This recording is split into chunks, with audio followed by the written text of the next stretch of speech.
Stupid man. You didn't even realize you've been set up for a long time. I was at a loss for words when my fiancée, Emily, said this. The gentle smile she always gave me was nowhere to be seen, and her cold gaze pierced through me. Set up? By who? Still don't get it? By me. Emily gave me a cold smile and leaned seductively against our manager, Joe. Seeing Joe put his arm around her waist, I realized they were involved with each other. Feeling like I had been plunged into the depths of despair, both betrayed by my beloved fiancé and losing my job. In the midst of this despair, a beautiful woman with eyes shining like stars rescued me. Would you like to join my company? My name is John Doe. I work at a major record company, in a department responsible for promoting our artists.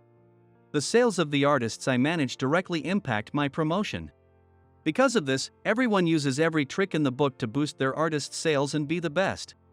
Of course, I aim to be the best too. Recently, my assigned artist changed, and I was put in charge of a new singer, which meant starting from scratch. But I was highly motivated for a reason. John, how's work going?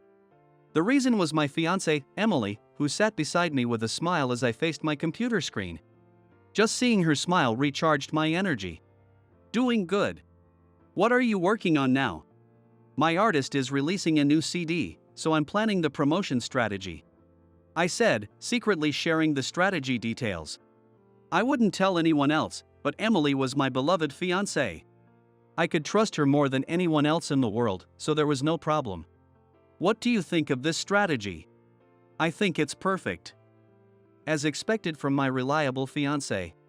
Emily's seal of approval made me puff up with pride. Being acknowledged by Emily was the happiest thing for me. But that elation plummeted a few days later. For some reason, Joe was using the promotion strategy one had come up with. Joe was in charge of the nationally popular boy band Autumnfront. The way he was promoting their next single was exactly like my strategy. Joe, what's going on? You're using the strategy I came up with, aren't you? What? Stop making baseless accusations. Do you have any proof you came up with it, John? Indeed, I had no proof. The strategy data I had saved on my computer had vanished without a trace. Joe kept presenting my promotion and advertising ideas before I could. This had been happening for months. Even when I tried not to leave any data, somehow it still got leaked and used by Joe. But I had no proof for any of it. It was my speculation. All I could do was clench my teeth and endure the anger welling up inside me. That anger followed me home, and the next day I thought I was just having a headache. But then I came down with a high fever and had to take a day off work. By the next day, my fever had completely subsided, so I went back to work, but I was met with a huge blow. John, you're fired. I was called into the manager's office right after the start of work, and that was the first thing I was told. It was so shocking that I couldn't think straight. Fired? But why? Your performance has been declining recently. On top of that, your feigned illness yesterday. Even I can't cover for you anymore. What? I wasn't faking it yesterday.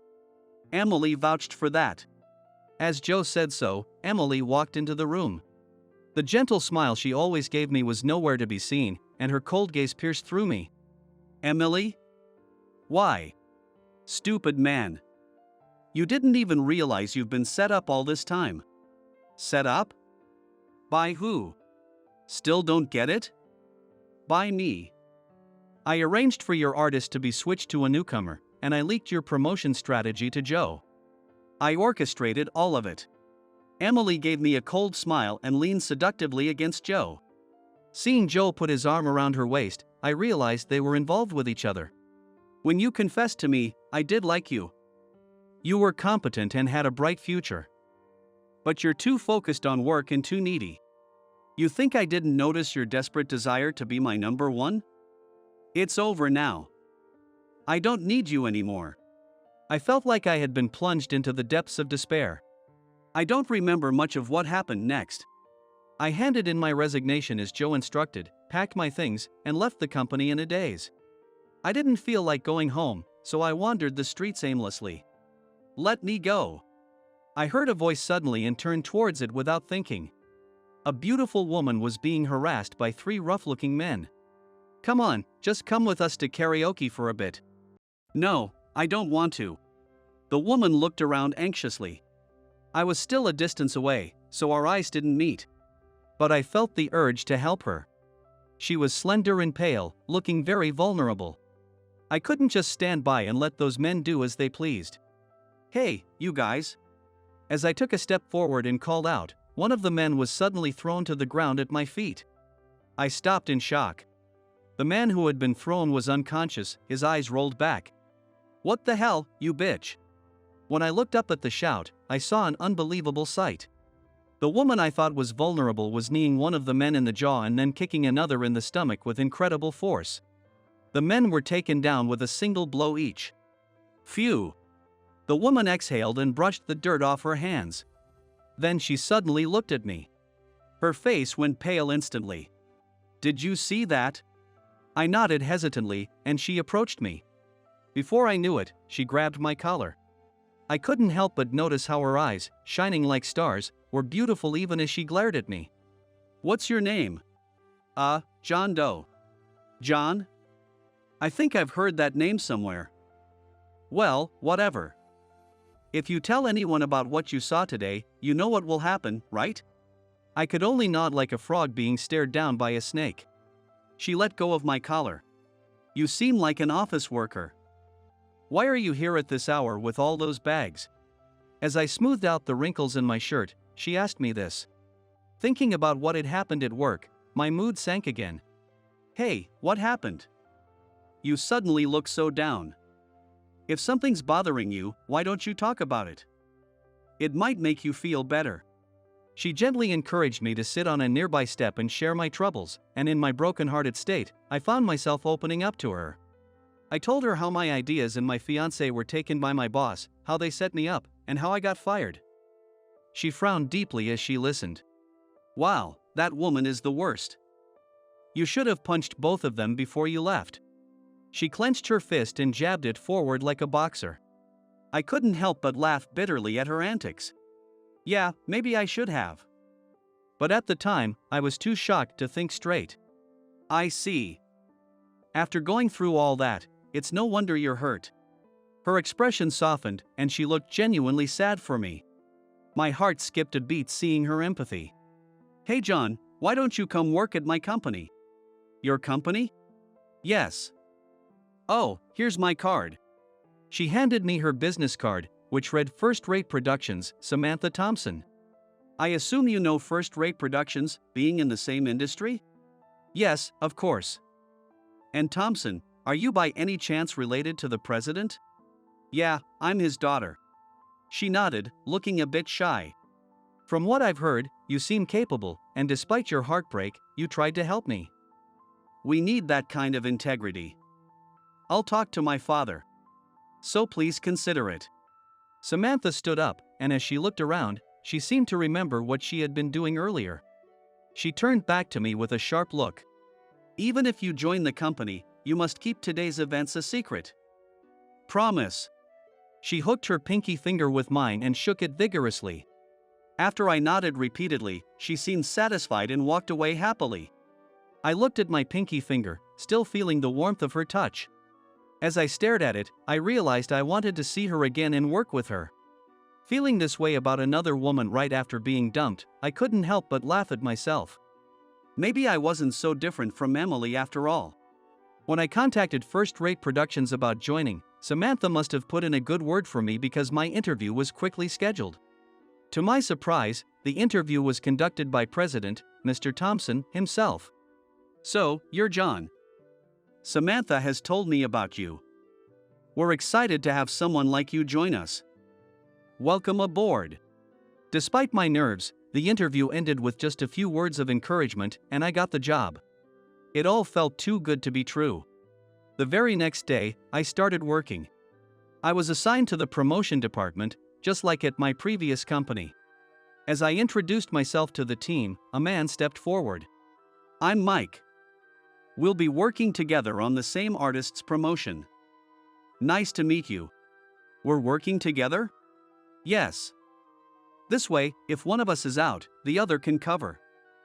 though it means we split the profits, but I don't care much about sales.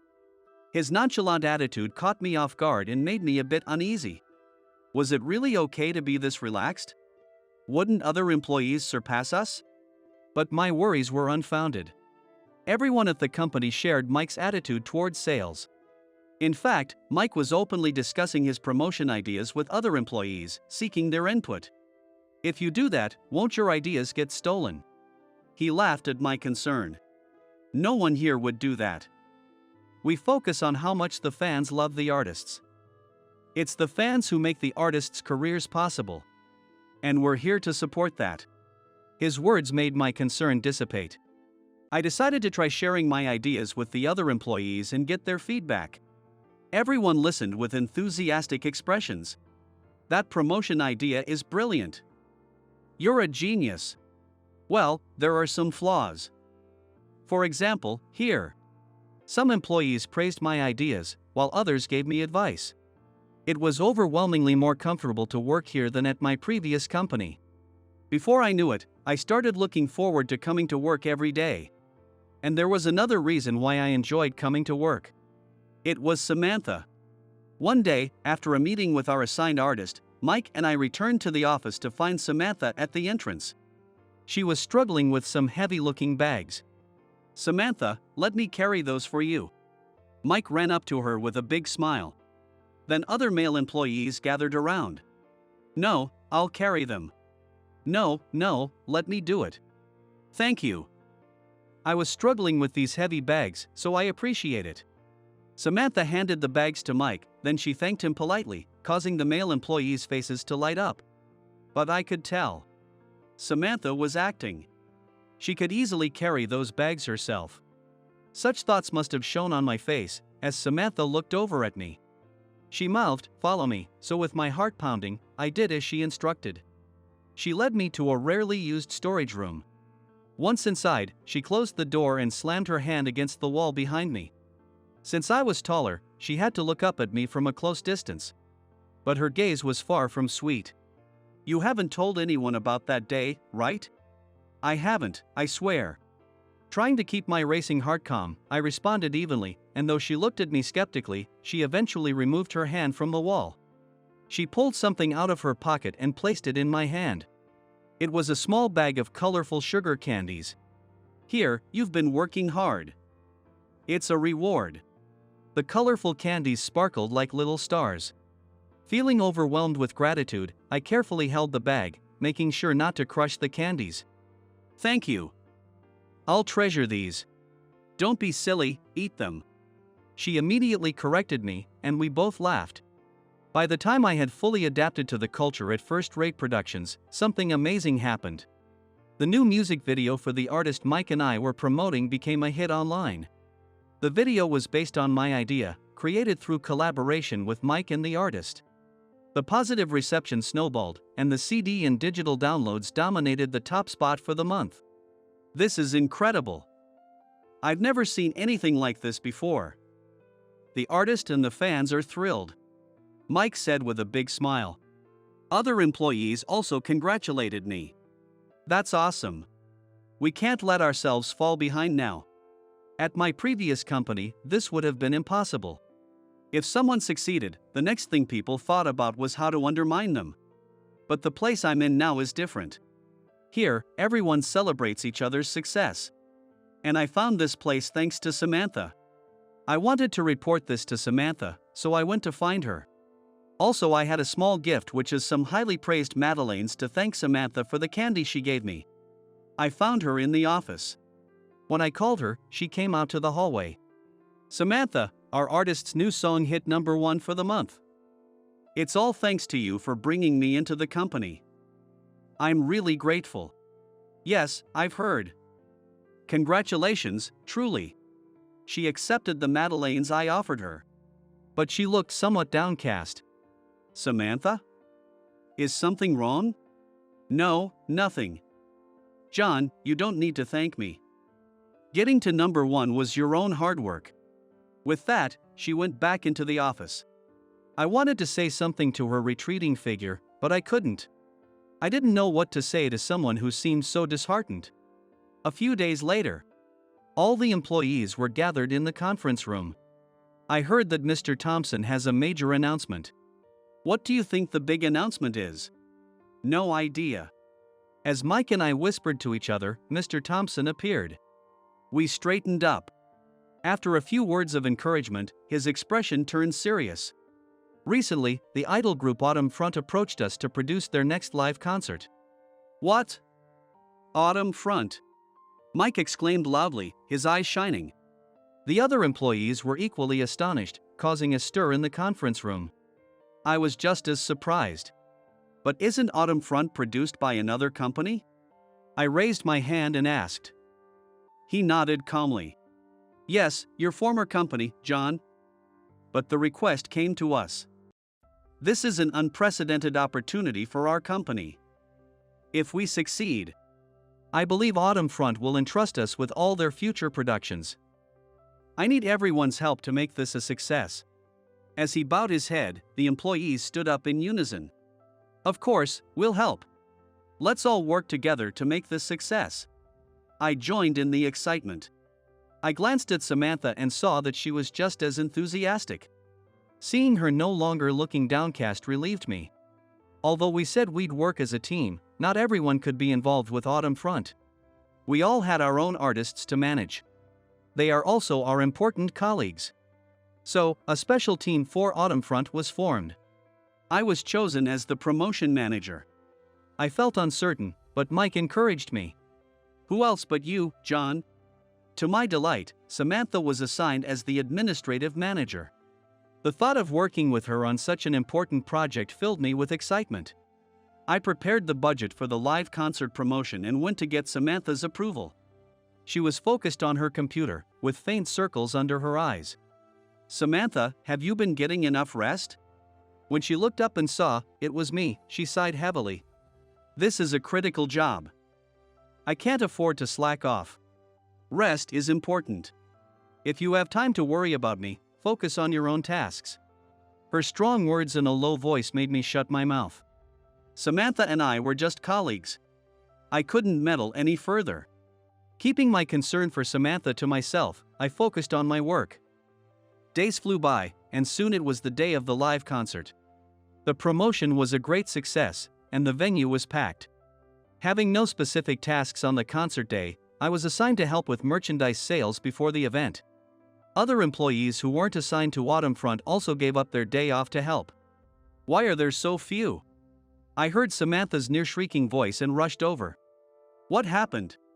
John, it's a disaster. The number of glow sticks we have to distribute is too small. Mike pointed to the boxes of glow sticks made for the concert. Indeed, there were far fewer than needed. Samantha, with a desperate look on her face, was frantically operating her tablet. Her face turned pale. What should we do? I miscalculated the order quantity. Samantha's words caused a stir around us. At that moment, Nathan, the leader of Autumn Front, appeared. I heard there are not enough glow sticks. What's going on? I'm sorry, it's my mistake. I ordered the wrong quantity. Do you realize what you've done? Those were designed to be enjoyed with our fans during the concert. Without enough for everyone. What's the point? I'm really sorry. Samantha bowed her head, but Nathan's frustration was palpable. I apologize as well. This is my fault too. I stepped in and apologized, surprising both Samantha and Nathan. We'll arrange to send the glow sticks to everyone who came to the concert today. Please use them at the next show. As for the planned glow stick events, we'll have to change them. I'll help make it right, so please bear with us. Nathan glared at me with his arms crossed. But after letting out a big sigh, he smiled. If John bows his head, I can't stay mad. Mistakes happen. I'm relieved to have your help in making it right. Relieved that he had accepted our solution, I called in the event team to come up with a new plan in Autumn Front's green room. Despite the mishap with the glow sticks, the concert was a great success. Both Autumn Front and their fans left satisfied. After cleaning up the venue, we finally wrapped up late at night. As I was slinging my bag over my shoulder, someone tugged at my sleeve. It was Samantha. She led me to the back of the venue. Once we stopped, she scowled and got close to my face. John, who exactly are you? Autumn Front treated you like you were someone special. Oh, I used to be in charge of them at my former company. Joe took over halfway through, though. Samantha's eyes widened in realization. Wait, now I remember. John Doe. You're the legendary promoter who helped make Autumn Front a national sensation. I can't believe I forgot. Samantha slumped down, holding her head. She let out a big sigh and looked up at me. You saved us this time. Thank you. I'll find a way to repay you. Just hearing thank you from you is enough for me. I can't let it end at that. Samantha frowned and clenched her fists. Then she turned on her heels. Samantha. It's late. Let me walk you home. No need. With her firm rejection, I couldn't insist any further. I slumped my shoulders. A few days after the concert, all the employees were gathered again in the conference room. Standing in front, just as before, was Mr. Thompson. Everyone, thank you for your hard work. Thanks to you, Autumn Front's concert was a great success. They've also expressed their desire to entrust us with future concerts and new song productions, and we've secured the contract. It's all thanks to your efforts. So, at the end of this month, we've planned a hot spring trip. The company will cover all expenses. Of course. If you can't or don't want to participate, that's okay. This is my way of saying thank you. Please enjoy yourselves. His announcement made the employees excited. The only one who didn't look happy was Samantha. At the end of the month, we boarded a chartered bus heading to a famous hot spring town in the neighboring city. The entire inn was reserved for us. We can drink and party without getting in trouble. Mike cheered. Hot springs means swimsuits. I'm looking forward to seeing Samantha in a bikini, right, John? No, I'm not. Oh, come on, don't play dumb. Every guy here is eagerly waiting to see Samantha in a swimsuits. You're no exception, right? Mike put his hand on my shoulder, grinning. He was spot on, and I turned my face away in embarrassment. But when we gathered in the banquet hall, Samantha was nowhere to be seen. She said she wasn't feeling well and stayed in her room. The male employees were visibly disappointed, and the female employees glared at them. As the party reached its peak, I quietly slipped out of the banquet hall. I bought some sugar candies from the souvenir shop and headed to Samantha's room. Samantha, it's John. Are you feeling okay? I brought some sugar candies for you. When I called out to the closed sliding door, Samantha appeared. Her eyes were sparkling. Give me the sugar candies. Her excited eyes made my heart flutter. She must really love sugar candies. I regretted not giving her sugar candies before, instead of the Madeleines. I glanced inside her room. The desk was covered with a laptop, books, and files. Were you working? Samantha's expression turned stern as she nibbled on the sugar candies. Yes, the concert was a success, and we secured the contract with Autumn Front, but the fact remains that I made a big mistake. I can't enjoy this trip knowing that. I noticed the dark circles under her eyes were worse than before. Her complexion also seemed pale. Concern, worry, and anger welled up inside me. Yes, you made a mistake. But you shouldn't overwork yourself even now. What if you collapse? I have to. I need to work harder than anyone else to meet my father's expectations.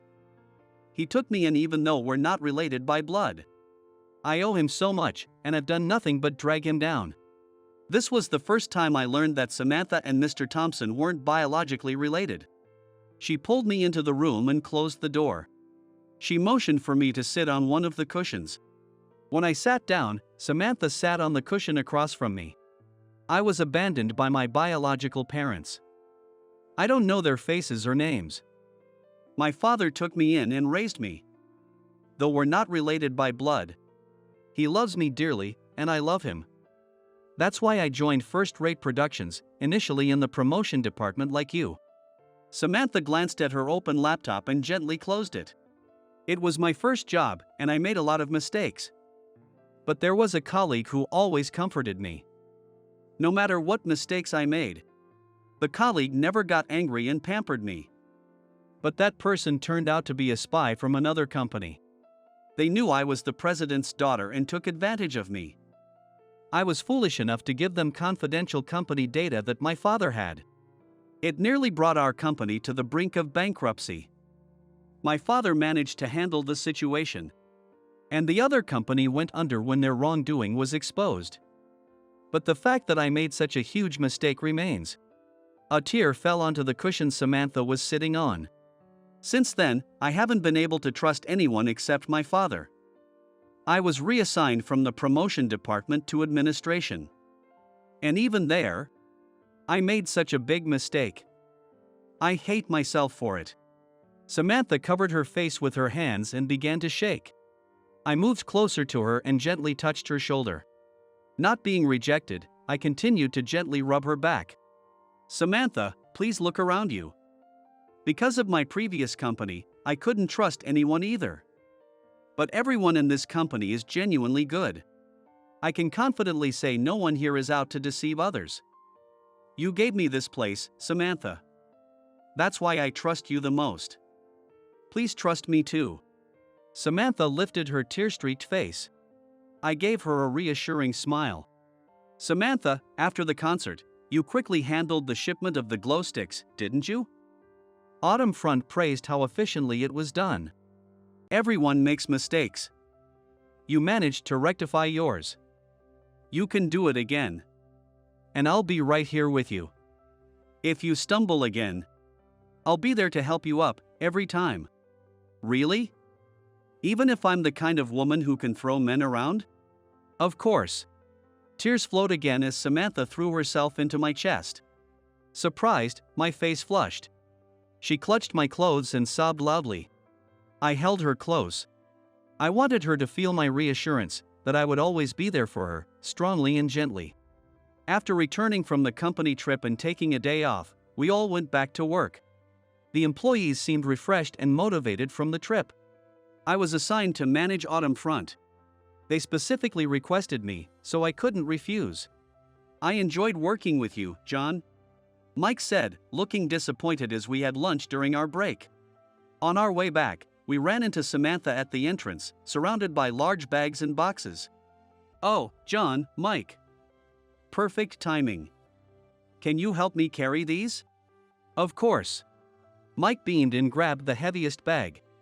I took the next two heaviest boxes. I'm glad you can rely on me, Samantha. Keep relying on me. Thank you, Mike. Walking alongside the two of them, I felt a pang of jealousy. Since the company trip, Samantha had started relying more on others.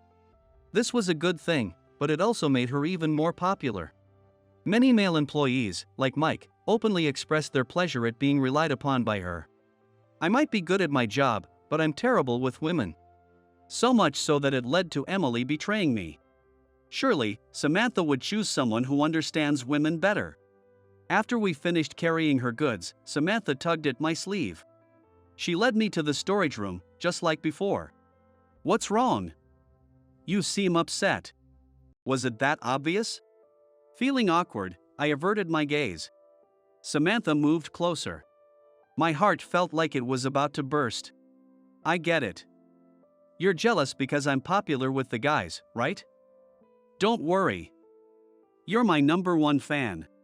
Fan? Yes, being the first member of my fan club is a great honor, right? That spot is yours. Her playful wink made my heart pound even faster. And I'm trying hard, you know. Trusting others takes a lot of effort. Samantha rested her cheek against my chest and wrapped her arms around me. Feeling her warmth and softness, my body tensed up.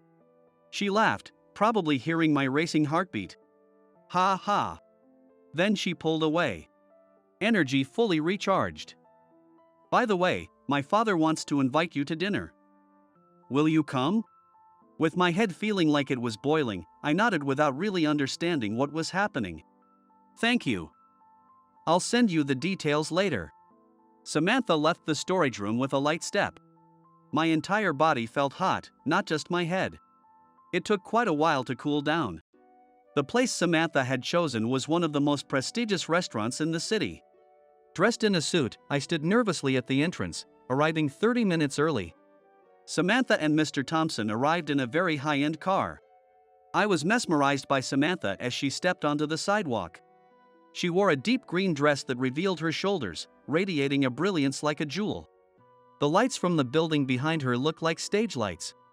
"John, sorry to keep you waiting. Shall we go?" Her voice snapped me back to reality, and I quickly followed the two of them into the restaurant. "This is a thank you for you, John, so don't worry about the rules. Just relax and enjoy as much as you want," Mr. Thompson said as we took our seats and asked about the wine. Not understanding the menu at all, I went with his recommendation. "I want to thank you again. Not just for the Autumn Front project but also for supporting Samantha. I appreciate it." He looked at Samantha, who was sitting modestly beside him, and smiled warmly. "This girl has always tried to do everything on her own, no matter what I said. But recently, she's started relying on others. She talks about you all the time at home, so I figured you had something to do with it." Samantha blushed deeply. Ouch. The president let out a small yelp, probably because she kicked him under the table. I felt a bit panicked. Haha, as you can see, she has a quick temper. But I hope you'll continue to get along with her. At that moment, a waiter arrived and placed wine glasses in front of me and Samantha. He didn't place one in front of Mr. Thompson, so I started to call the waiter back, but he stopped me with a gesture. "I'll be leaving you here." Samantha raised her voice. "What?" She hadn't been told either. "I want you young folks to relax and enjoy." He leisurely left the table. As he passed behind me, he placed a hand on my shoulder and leaned in. "I've set the stage for you. Make the most of it." I stared at him in surprise, and he gave me a mischievous smile, waved, and left. As we exchanged puzzled looks, the waiter poured wine into our glasses. "Let's drink and eat to our heart's content. After all, my father's paying." Samantha held out her glass to me. I took my glass and lightly clinked it against hers. She smiled and took a sip of her wine. Of course, the wine and food were delicious. It wouldn't be an exaggeration to say it was the best meal I'd ever had. Maybe because it was just the two of us, my nerves gradually eased. Our conversation flowed effortlessly. It was an incredibly enjoyable time. "I need to go to the restroom," Samantha said, getting up before dessert. With a slight blush from the wine, she looked beautiful, and I couldn't take my eyes off her. I felt a pang of regret knowing this wonderful time would soon end. I wished this moment could last forever. As I waited for Samantha to return, my mind was still racing. However, she didn't come back quickly. Eventually, the dessert arrived. Feeling concerned, I headed toward the hallway leading to the restroom and heard Samantha's voice. "Don't touch me." I rushed over to find Samantha being grabbed by a man. To my shock, it was Joe, my former boss. Anger surged through me, and I forcefully pulled Samantha away from him. "What are you doing?" "Wait, John. What are you doing in a place like this? I should be asking you that. Please keep your hands off my colleague." Joe flinched at my glare for a moment. Then he turned his sneer towards Samantha. "So, you're working with John? Are you sure you can trust him? This guy is a backstabbing jerk who tried to steal my work."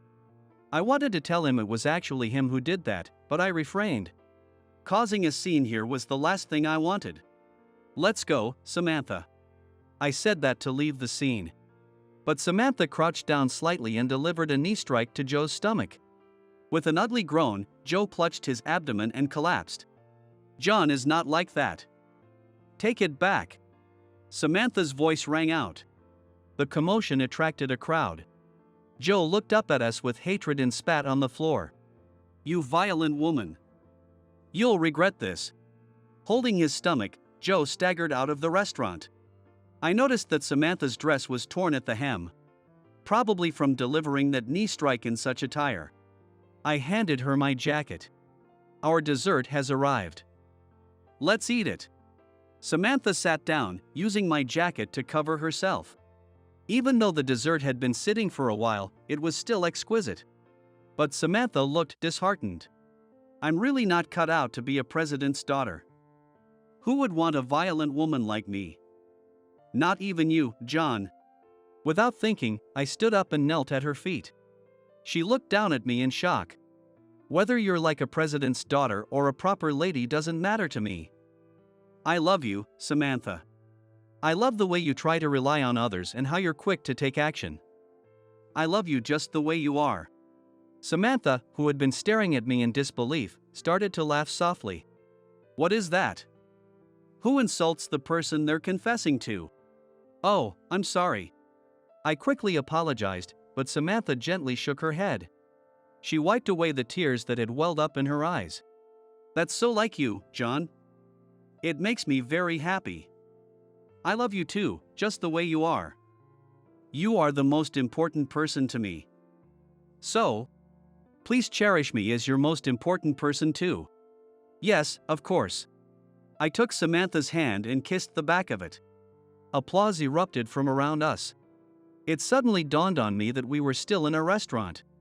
I felt my face heat up with embarrassment. Samantha's face was also red. Back at the office, while I was working at my computer, Mike called out to me. Hey! What are you up to? I'm working on a new MV concept for Autumn Front. What do you think? Let's see. Looks good. Very interesting. Nice job, John. Mike gave my idea his stamp of approval after reading the content on my computer screen, and I couldn't help but puff out my chest a little. Samantha appeared at that moment. She was puffing out her cheeks in annoyance. Hey, John. You should show these things to your partner, me, first. Okay, I'm sorry. Honestly. Samantha sat down next to me and grabbed the laptop from me. Having worked in the administration department, she had returned to the promotions department.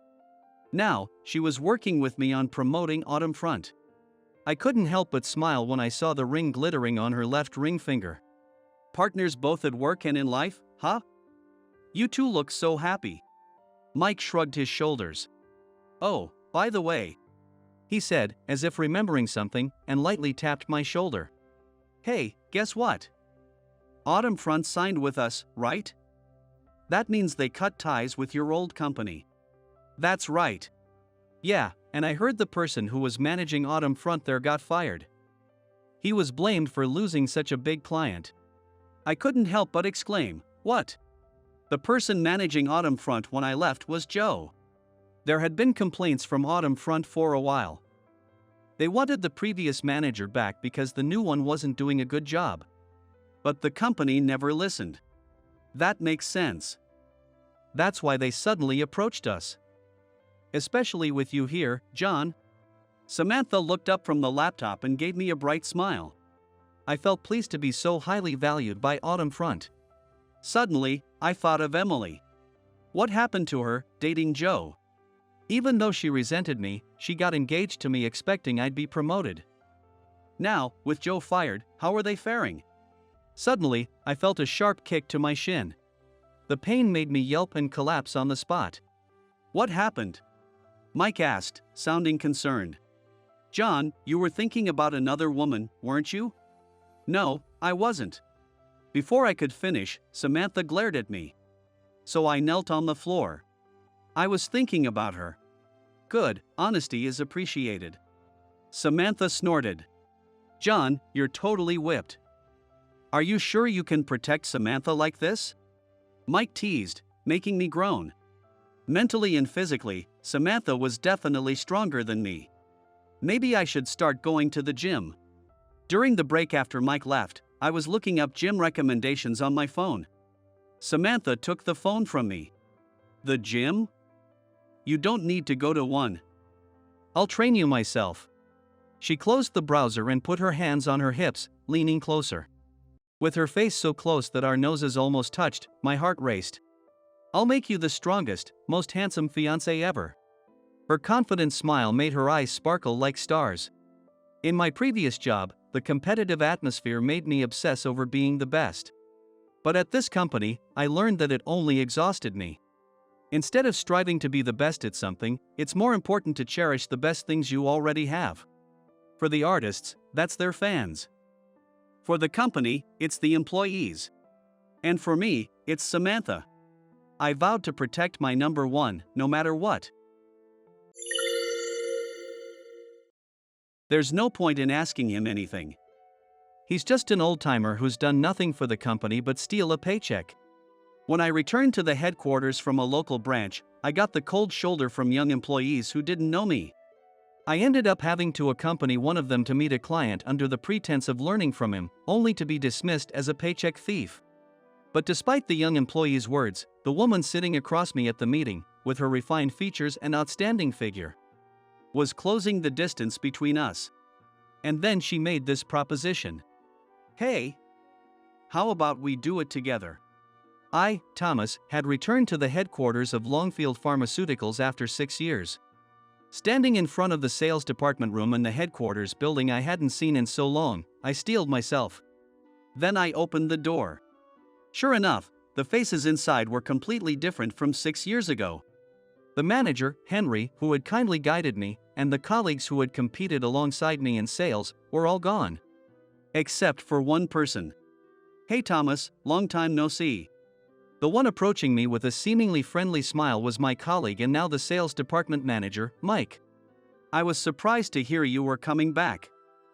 I thought you'd spend the rest of your life in that local branch after getting demoted. It seemed fitting for a high school graduate like you.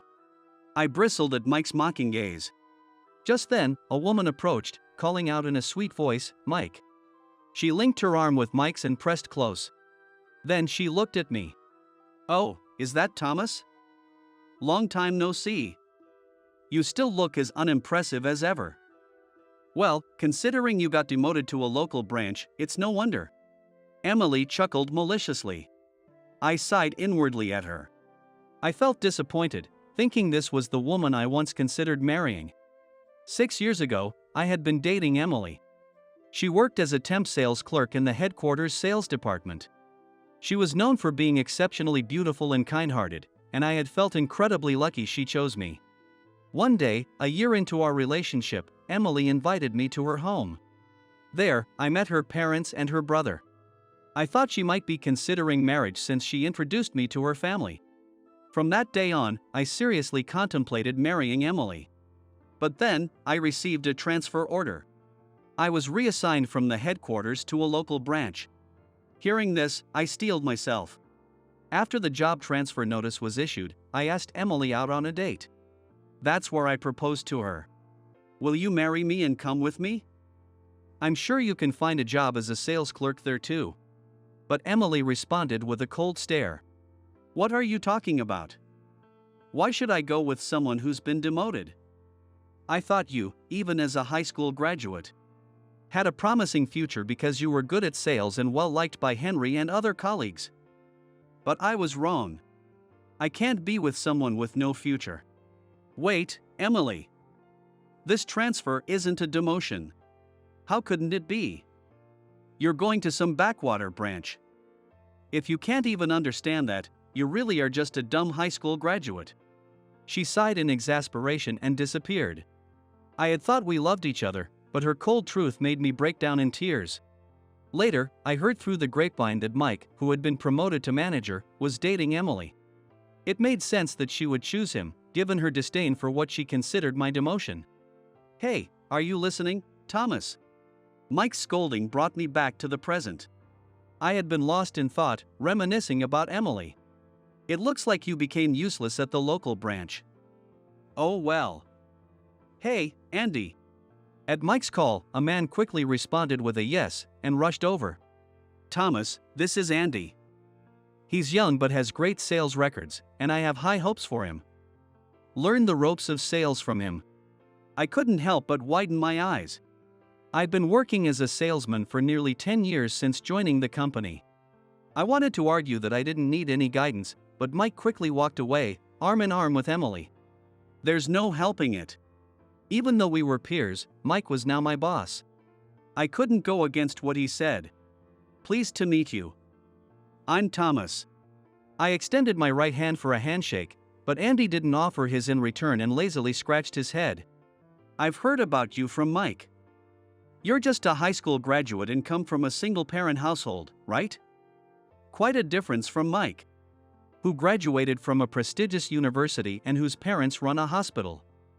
And Emily was your girlfriend, huh? How pathetic to have even your girl taken away. Look, even though I haven't been at headquarters for 6 years, I'm still your senior. Could you at least use some respect? Are you for real? Respect is for people you admire, right?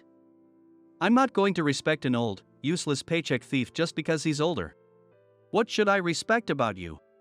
Andy laughed derisively, and I didn't even feel anger.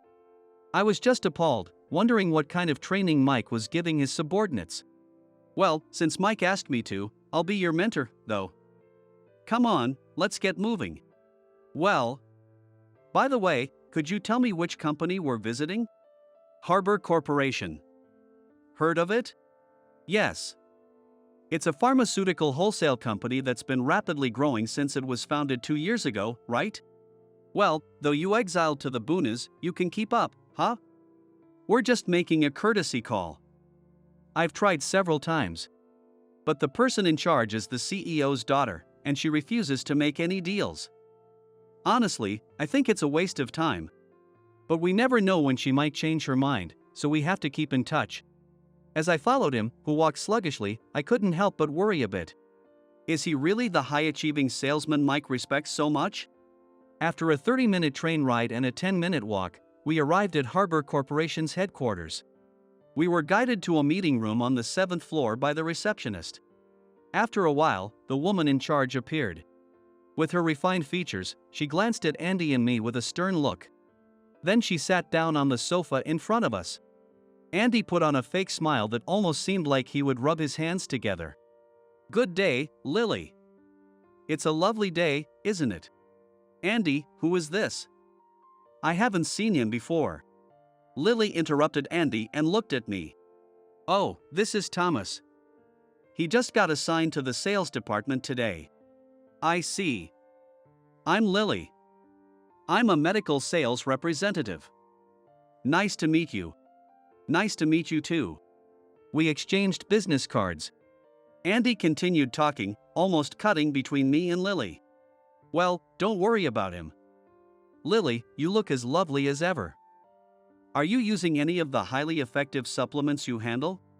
That's unnecessary. More importantly, what's the status on the price reduction of this drug? I've repeatedly said we won't sign a contract unless it's resolved. How long do you plan to delay your response? About that, we're still discussing it with the higher-ups. It's been over a month. She sighed and glanced at me. My heart skipped a beat. Thomas, do you have any ideas? The drug your company wants to sell is more expensive than similar ones from other companies. We need you to lower the price. Lily pointed to the drug in the documents she had received from Andy. I stared at it. This drug was developed by our company 6 months ago. Clinical trials showed it to be twice as effective as other drugs. So we priced it a bit higher. Do you still find it expensive? She nodded. I placed my hand on my chin and pondered over the documents. Andy, standing next to me, sneered. Lily, it's pointless to ask him anything. He's an old-timer who's done nothing but steal a paycheck. Andy, be quiet. Her sharp reprimand made Andy shrink back and close his mouth. In the meantime, I gathered my thoughts. In that case, we'll lower the price of this drug to what your company wants. What? Thomas, what are you saying? What authority do you have to make such decisions? In return, after starting the sales of this drug, if customer satisfaction increases by 10%, will you agree to purchase our next drug at our proposed price? Of course, we promise not to set an unreasonable price. Lily raised an eyebrow at my words. You have that much confidence in this drug? Yes. Lily and I stared at each other. But it was Lily who gave in. She laughed softly, covering her mouth. All right, I'll go along with that. For now, let's sign the contract for this drug. We signed the sales contract with a pleased Lily. During this, Andy stared at me in bewilderment. Lily turned a cold gaze towards Andy. Andy, aren't you the real paycheck thief here? You always come to see me, smile and flatter me, but never offer any proposals. From the start. You had given up on securing a contract with us, hadn't you? Caught off guard, Andy stammered, well. Thomas proposed a mutually agreeable solution for both our companies. If he becomes our contact, I have no issue signing a contract with your company. Really? I'll speak with the higher-ups about it. Yes, please do. She smiled gently at Andy. Andy blushed bright red in response. Well then, we'll be on our way. I hurriedly tried to pull the beet red Andy away. Wait, I still need to talk to Thomas. Could you stay a little longer? Oh, sure, I don't mind. I was surprised but decided to stay as Lily requested and let Andy leave first. Once Andy was out of sight, she closed the meeting room door and flashed a broad smile at me. As expected, Thomas. I knew my instincts were right about you. She chuckled softly as she closed the distance between us. Her breath brushed against my neck, and my cheeks instantly grew hot. Do you remember last year's training session? You attended to understand the work of pharmaceutical wholesalers, right? Meeting you there allowed me to learn a lot. Yeah. I learned a lot from that training session too. Right. But Thomas, it's such a waste for you to work under someone like that, even though you've made it back to headquarters. How about joining our company? I can help you fully realize your potential. I tried to back away from her, who kept closing in. But my back hit the wall. Now there was virtually no distance between us. Her figure was outstanding, and her chest pressed against me. Seeing the amused look on her face, it was clearly intentional. My heart felt like it would explode. Ever since the training session, she had been trying to recruit me to her company. But I had consistently refused. I thought she would have given up after a year, but it seemed she hadn't. I'm not planning to leave this company, I managed to say, suppressing my rapidly beating heart. She looked disappointed and stepped back. I see. Well, I won't give up. After giving me a bewitching smile, she left the meeting room. Exhausted, I collapsed on the spot. My heart was still pounding, and my body was still hot. After regaining my composure, I returned to the office. Immediately, the sales department staff swarmed around me. Thomas, that's amazing. I heard you managed to secure a deal with Lily, the CEO's daughter of Harbor. They said she was unapproachable.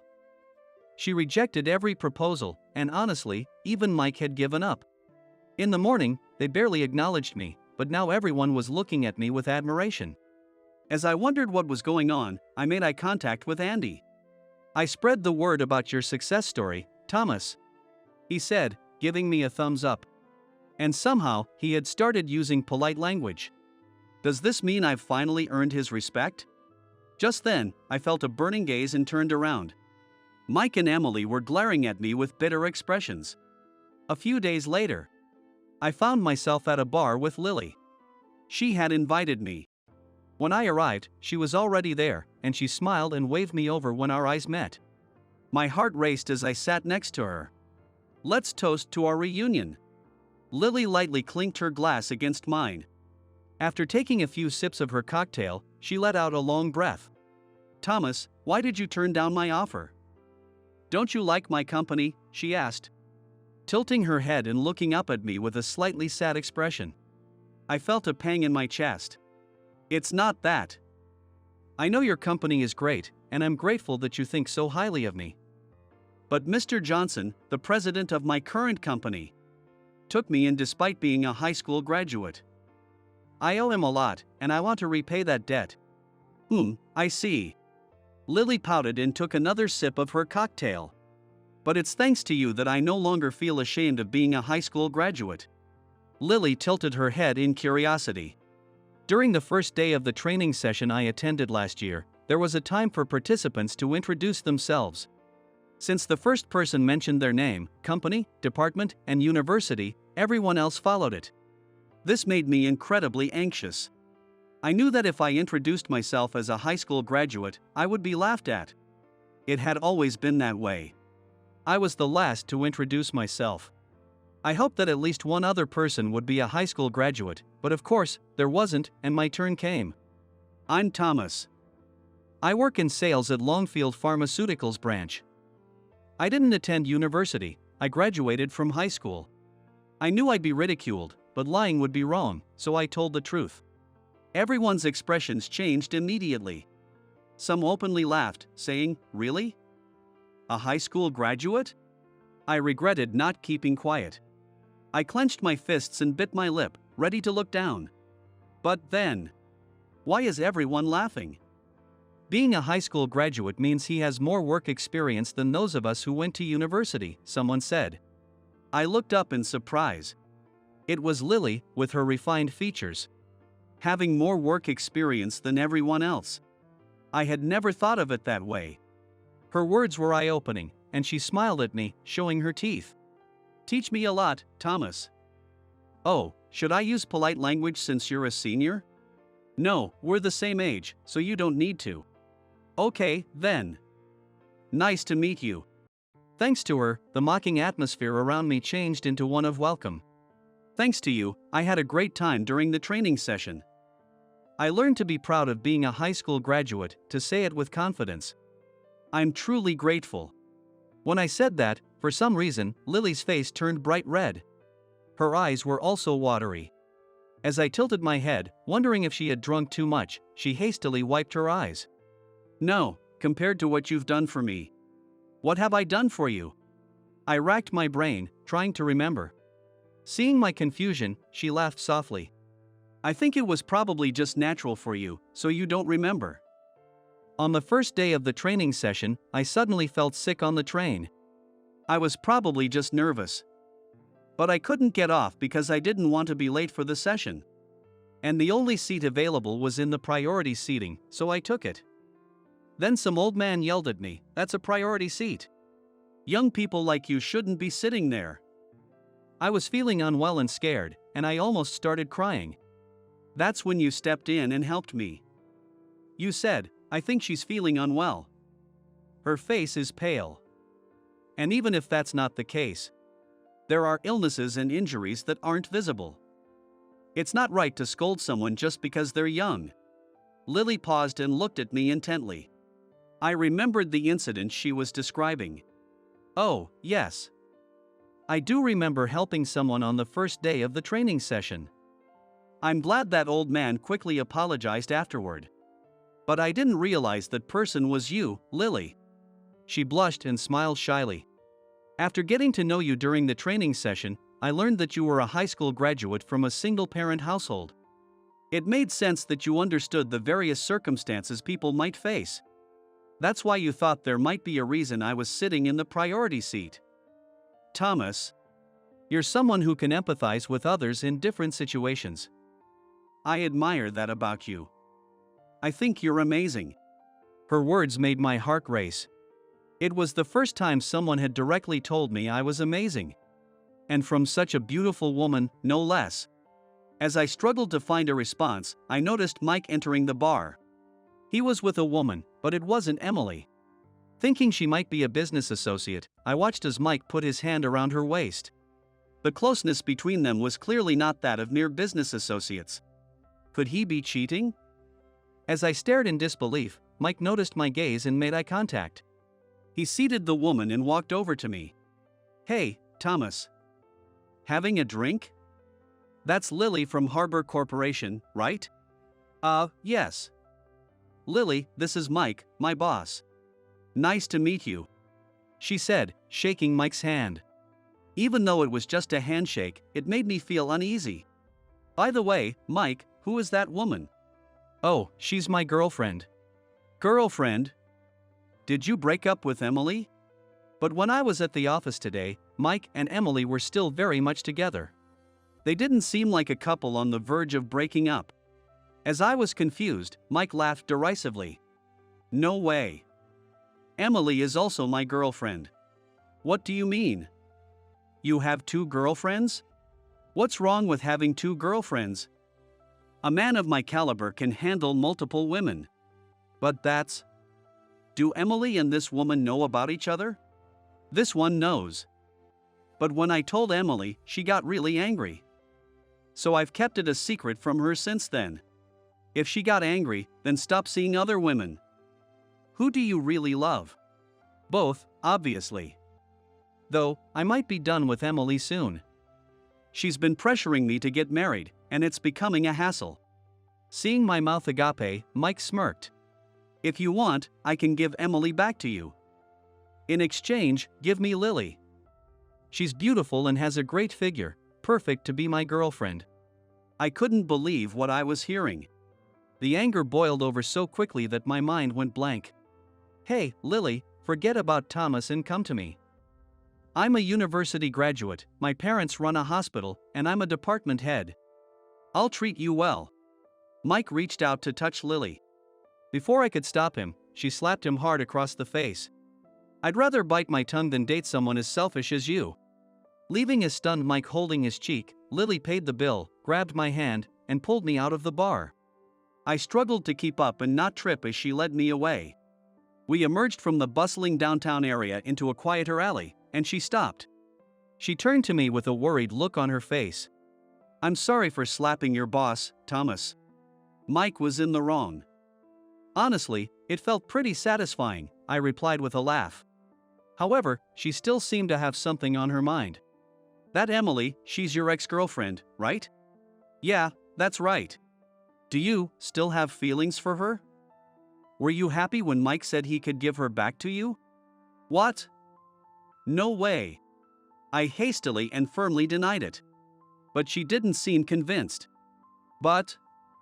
She murmured, her eyes beginning to well up with tears. I didn't want to see her looking like that. I clenched my fists tightly. Really, I don't have any feelings for Emily anymore. The one I like now is you, Lily. I love how you don't laugh at me and even call me amazing. My face was probably bright red. Lily looked up at me with her tear-filled eyes wide open. A single tear rolled down her cheek. I'm so happy. I love you too, Thomas. She rested her cheek against my chest. I gently held her, making sure not to break the moment. She looked up at me. And then, almost naturally, we kissed. The next day at work, I was on top of the world. Thomas, did something good happen? Andy asked. Thinking it best not to reveal that I was dating a client, I kept it a secret and said nothing. He just said, I see, with a slight smirk and didn't ask anything further. During lunch break, I had just finished eating in the cafeteria and was heading back to work when I saw Emily coming down the hallway. Emily? I called out. She gave me a cold look. Don't call me by my name. I'm not your girlfriend, I'm Mike's girlfriend. About Mike, you should stay away from him. Emily laughed mockingly at me. Oh, is that so? Are you saying this because you still have feelings for me? No, that's not it. But, don't patronize me. The atmosphere suddenly grew cold. Emily was furious. I hate you. Acting all high and mighty just because you're a full-time employee even though you're only a high school graduate, looking down on me. You must have enjoyed dating someone with a higher education but lower social standing. That's not true. The name badge around her neck shook as she trembled with anger. It clearly stated contract employee. Just like it did when we first started dating. Do you remember when you gave me the past exam papers for the Mr. certification, she said? Her words brought back the memory. I wish I could become a full-time employee. Better pay, better benefits, and I wouldn't have to worry about getting laid off. She often muttered while staring at her contract employee badge. As her boyfriend, I wanted to support her, so I lent her my old Mr. certification exam papers and my study notes. But she frowned at them, looking displeased. This is useless. What? But don't you want to become a full-time employee? Emily sighed deeply. She remained upset for a while, and it took multiple apologies and a meal at her favorite restaurant to finally improve her mood. As I recalled that memory and frowned, Emily scoffed. I was so disappointed in you back then. You took my words about wanting to become a full-time employee seriously. I wanted an easy life. But you, completely clueless about a woman's heart, handed me past exam papers. That's why I chose Mike. He'd never do something like that. When I told him the same thing, he said, I'll take care of you. When Emily raised her voice, I couldn't say anything. She walked past me quickly. Her profile looked a bit anxious. Today was the day our company and Lily's company would sign the contract. Lily had come over for this occasion. I guided her to the reception room, where I, Andy, and Mike would handle the meeting. I was worried about Mike's reaction to Lily, but it seemed my worries were unfounded. Mike maintained a professional smile with Lily. It seemed he didn't hold a grudge over being slapped. Perhaps he didn't even care about it. Now, please sign here, Mike said, handing the contract to Lily. Lily flipped through the stapled pages. Then she tilted her head. What is this last page in English? Oh, we often deal with overseas companies, so we prepare contracts in English as well. The content is exactly the same as the Japanese version. So there's nothing to worry about. Lily frowned. I knew she wasn't comfortable with English. Lily, may I take a quick look at the contract? I stopped Lily from signing the contract, and she looked at me curiously. However, she handed over the contract without hesitation. What's this, Thomas? Trying to show off in front of her by finding faults with my contract?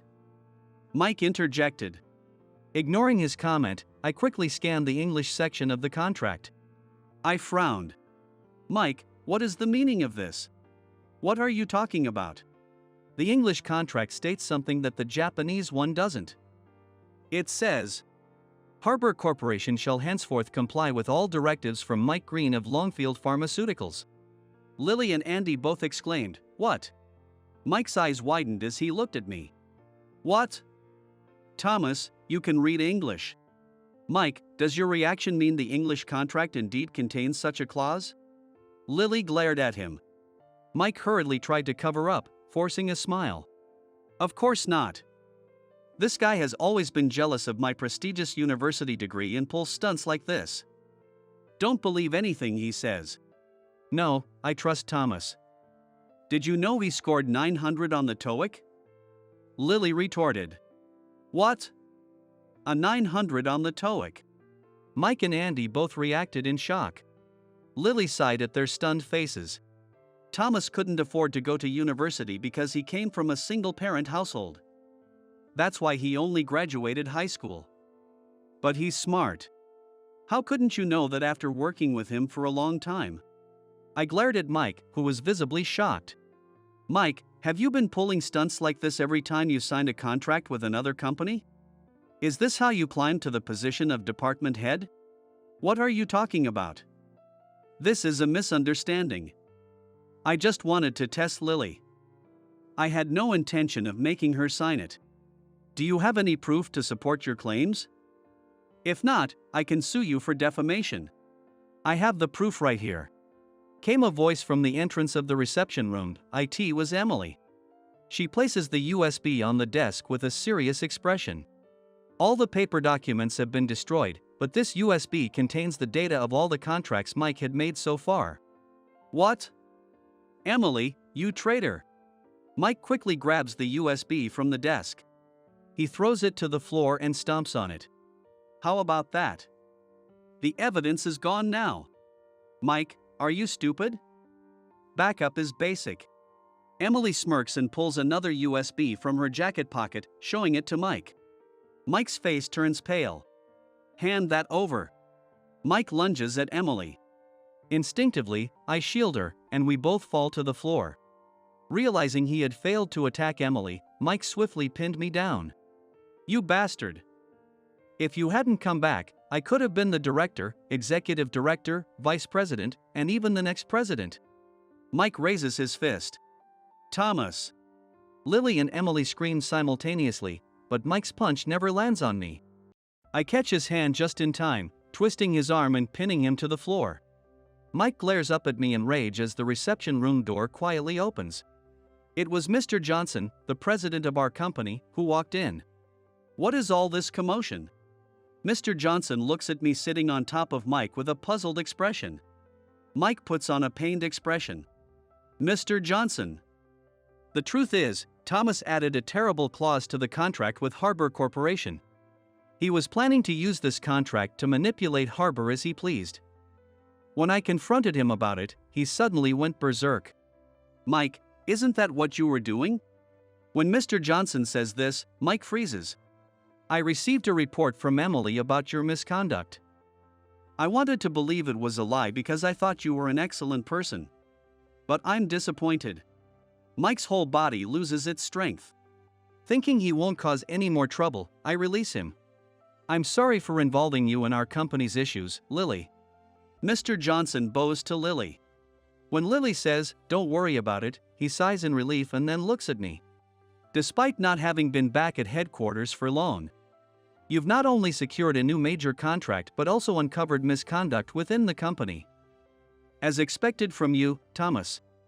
I had my eye on you as a potential successor for a reason. At his words, Mike, who had been hanging his head, looks up in shock. He's the successor. Even though he was demoted. It must have looked like a demotion. I transferred him to our branch that was performing the worst and on the brink of collapse. But as they say, a lion throws its cub into the valley of 1,000 peaks to test it. I wanted to see how he would turn things around in a tough environment. I had my eye on his proposal skills from the beginning. Sure enough, his proposals impressed our clients, bringing new business and turning the branch into the best performing one. You were working as a manager at headquarters all this time, yet you didn't know? Mike's lips turn pale, and he starts trembling. Mr. Johnson sighs deeply at him. Thomas may only have a high school diploma, but he has the ability to empathize with people more than anyone else. In our industry, which involves supporting people with various health issues, his ability to connect with diverse individuals is crucial. He helps Mike to his feet. Then, he turns to Andy. Andy, I want to hear from you too. Could you come to my office? Yes. Mr. Johnson then leaves the reception room with Mike and Andy. The room becomes very quiet, leaving only Lily, Emily, and me. Thomas, I am really sorry for everything. Emily breaks the silence, bowing her head to me. I'm surprised to see her acting so humbly. Remember when you warned me during lunch the other day? I got curious and asked Mike if he was cheating again. Just as I suspected, he was. And he said he didn't need me anymore because I was a hassle. It was then that I realized you were looking out for me all along. Not just this time, but even when you lent me those old exam questions. Emily's eyes fill with tears as she grips her skirt tightly. Thomas, you probably know since you've been to my house once, but my family is poor. My older brother didn't go to college because his grades were bad, so he works at a job with poor pay and benefits. That's why my parents pinned their hopes on me. They wanted me to graduate from college, get a good job, and marry a man with a promising future to secure their old age. When I introduced you to my family, they opposed it. They said a high school graduate wouldn't do, that you'd be just like my brother, and couldn't be expected to succeed. But I was the fool to believe them. I thought I would be secure if I did what my parents said, but I was the biggest idiot of all.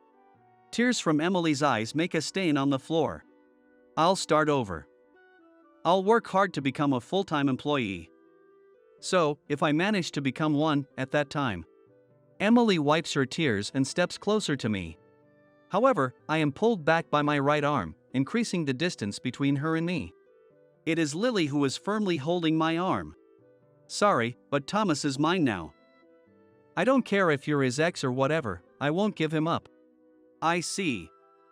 But Thomas, if you ever get tired of her, come back to me. I'll be waiting. That won't happen. Emily, laughing at Lily's fierce look, waves and leaves the room. Lily's grip on my arm tightens slightly. You won't get tired of me, right? Feeling affection for the worried Lily, I kiss her forehead. No, I won't. My heart belongs to you completely. With that, her grip loosens. Finding her delighted smile adorable, I hug her tightly. By the way, could you come to my house next time? I'd like to introduce you to my family. What does that mean? I'm confident that I'll love you for the rest of my life, Thomas. So, thinking about the future, I'd like you to get along with my family. All right. Then, after that, I'd like you to meet my mom too. Of course. After exchanging smiles, we hug each other again. Mike was fired. Given that he had been falsifying contracts for years, this was a fair punishment. However, I can sympathize with him a bit. Apparently, he was supposed to become a doctor and take over his family's hospital. But after failing the medical school entrance exam, his parents disowned him. Driven by a desire to prove himself to his parents by succeeding at Longfield Pharmaceuticals, he ended up committing these acts. Even without resorting to fraud, Mike had been competent since he joined the company. I hope he reflects on this and climbs the ranks the right way at his next job. I am now in the manager position that Mike vacated.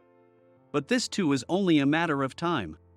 Because Mr. Johnson seems determined to make me the next president, he is pulling strings to make me the vice president. In fact, many important projects that could significantly benefit our company have been assigned to me. I am reputed to handle them flawlessly within the higher-ups, and more people are gradually supporting my appointment as vice president. Andy, watching my methods closely as my subordinate, has also been improving his sales performance. If I become vice president, he might take over as manager. Emily is studying for her Mr. Certification exam. She kept the past exam questions and preparation notes I lent her and is using them. She is enthusiastic about making her dream of becoming a full-time employee a reality if she passes the exam. Thomas, do you have a moment? During lunch break, Emily comes over after I finish eating. I nod, indicating it's fine, and she sits next to me, opening the past exam questions. I can't understand this question. Oh, this is. As I explain to Emily, the distance between us gradually closes. I try to back away, but the wall behind me prevents me from doing so. While I am contemplating what to do, a stern voice cuts in, "Excuse me." Looking up fearfully, I see Lily glaring at us with a furrowed brow. She must have come because we have a meeting after this. Lily, I was just helping with her studies. I know you're not the kind of person who would cheat, so don't worry. Emily, that's my seat, so can you move, please? Lily picked up the past exam questions with her left hand. The ring on her ring finger caught the light. Noticing it, Emily frowned and stood up. I won't give up until you're married. Leaving those words behind, Emily walked away. Lily, who sat next to me, let out a sigh. She's so persistent. Sorry about that. It's all right. I understand why people are attracted to you. Lily placed her hand on mine. Her warmth made me feel at ease. By the way, Thomas, the medicine you first negotiated with me is getting rave reviews from our customers. Thanks to that. Our customer satisfaction has increased by not just 10%, but 20%. That's great. Well, it was expected.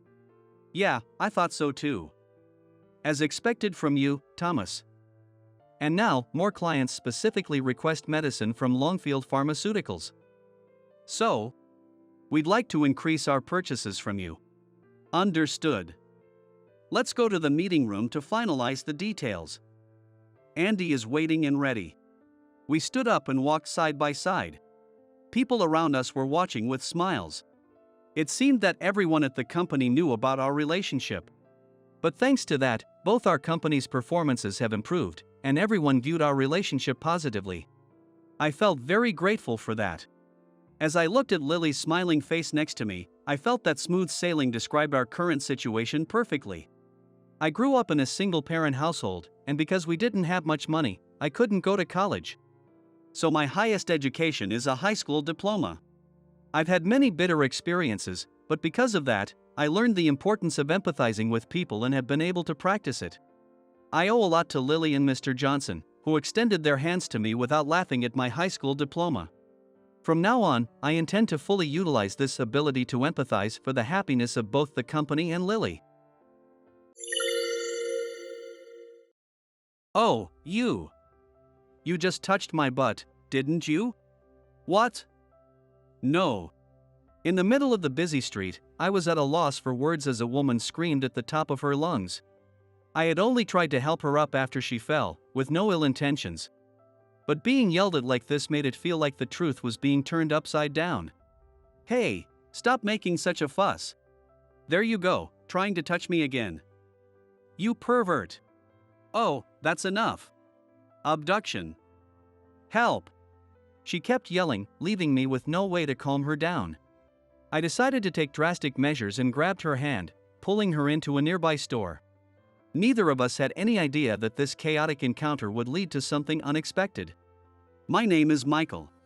I run a diner that's been in my family for generations. Not that it's anything grand. It's a small family-run diner with mostly local regulars. After my father passed away in an accident when I was young, my mother took over the business and raised me. However, the work was too strenuous for my mother, who was always frail. She passed away when I was 18, joining my father. 5 years have passed since I took over the diner, and the business is struggling, nearing its limit. One day, as I was carrying groceries from the supermarket, I came home to the diner, which was also where I lived. I saw something shocking. No way. A woman was lying in front of the diner. She was facing down, so I couldn't see her expression. I quickly rushed over and lifted her up. Thank goodness. She seemed to be conscious. Although her face was pale, she was breathing and didn't appear to be injured. I was worried she might have hit her head when she fell, but for the moment, I was relieved. So I let out a sigh. Growl. A sound that resembled stomach rumbled. It wasn't from me but from the woman in front of me. Was that her stomach growling? At that moment, she slowly opened her eyes. Are you okay? When I asked, she stared at my face with a dazed expression. It was then that I noticed she was incredibly beautiful. Despite her pale complexion, she had large eyes framed by long lashes, a straight nose, slightly thick lips with a faint pink rouge, and smooth black hair falling over her forehead. All the elements of beauty were there. As I spent a few moments observing her until she fully regained consciousness, she suddenly let out a piercing scream. Eek! I covered my ear with the hand that wasn't supporting the woman's body. What the? What? Who are you? And your hand? When I said that, she jumped away from me. Her body was trembling. You touched my butt. What? I didn't touch you. I was just helping you up. That's a lie. I felt your hand. I might have touched near her waist while trying to support her, but it wasn't intentional. Thinking it best to apologize to calm her down, I started to say sorry, but... Pervert. Being called that made me snap. Hey, listen. Don't come near me. Molester. As she started shouting again, I looked around in a panic. Even though I knew I hadn't done anything wrong, the situation could easily turn against me if it became a big scene. Calm down.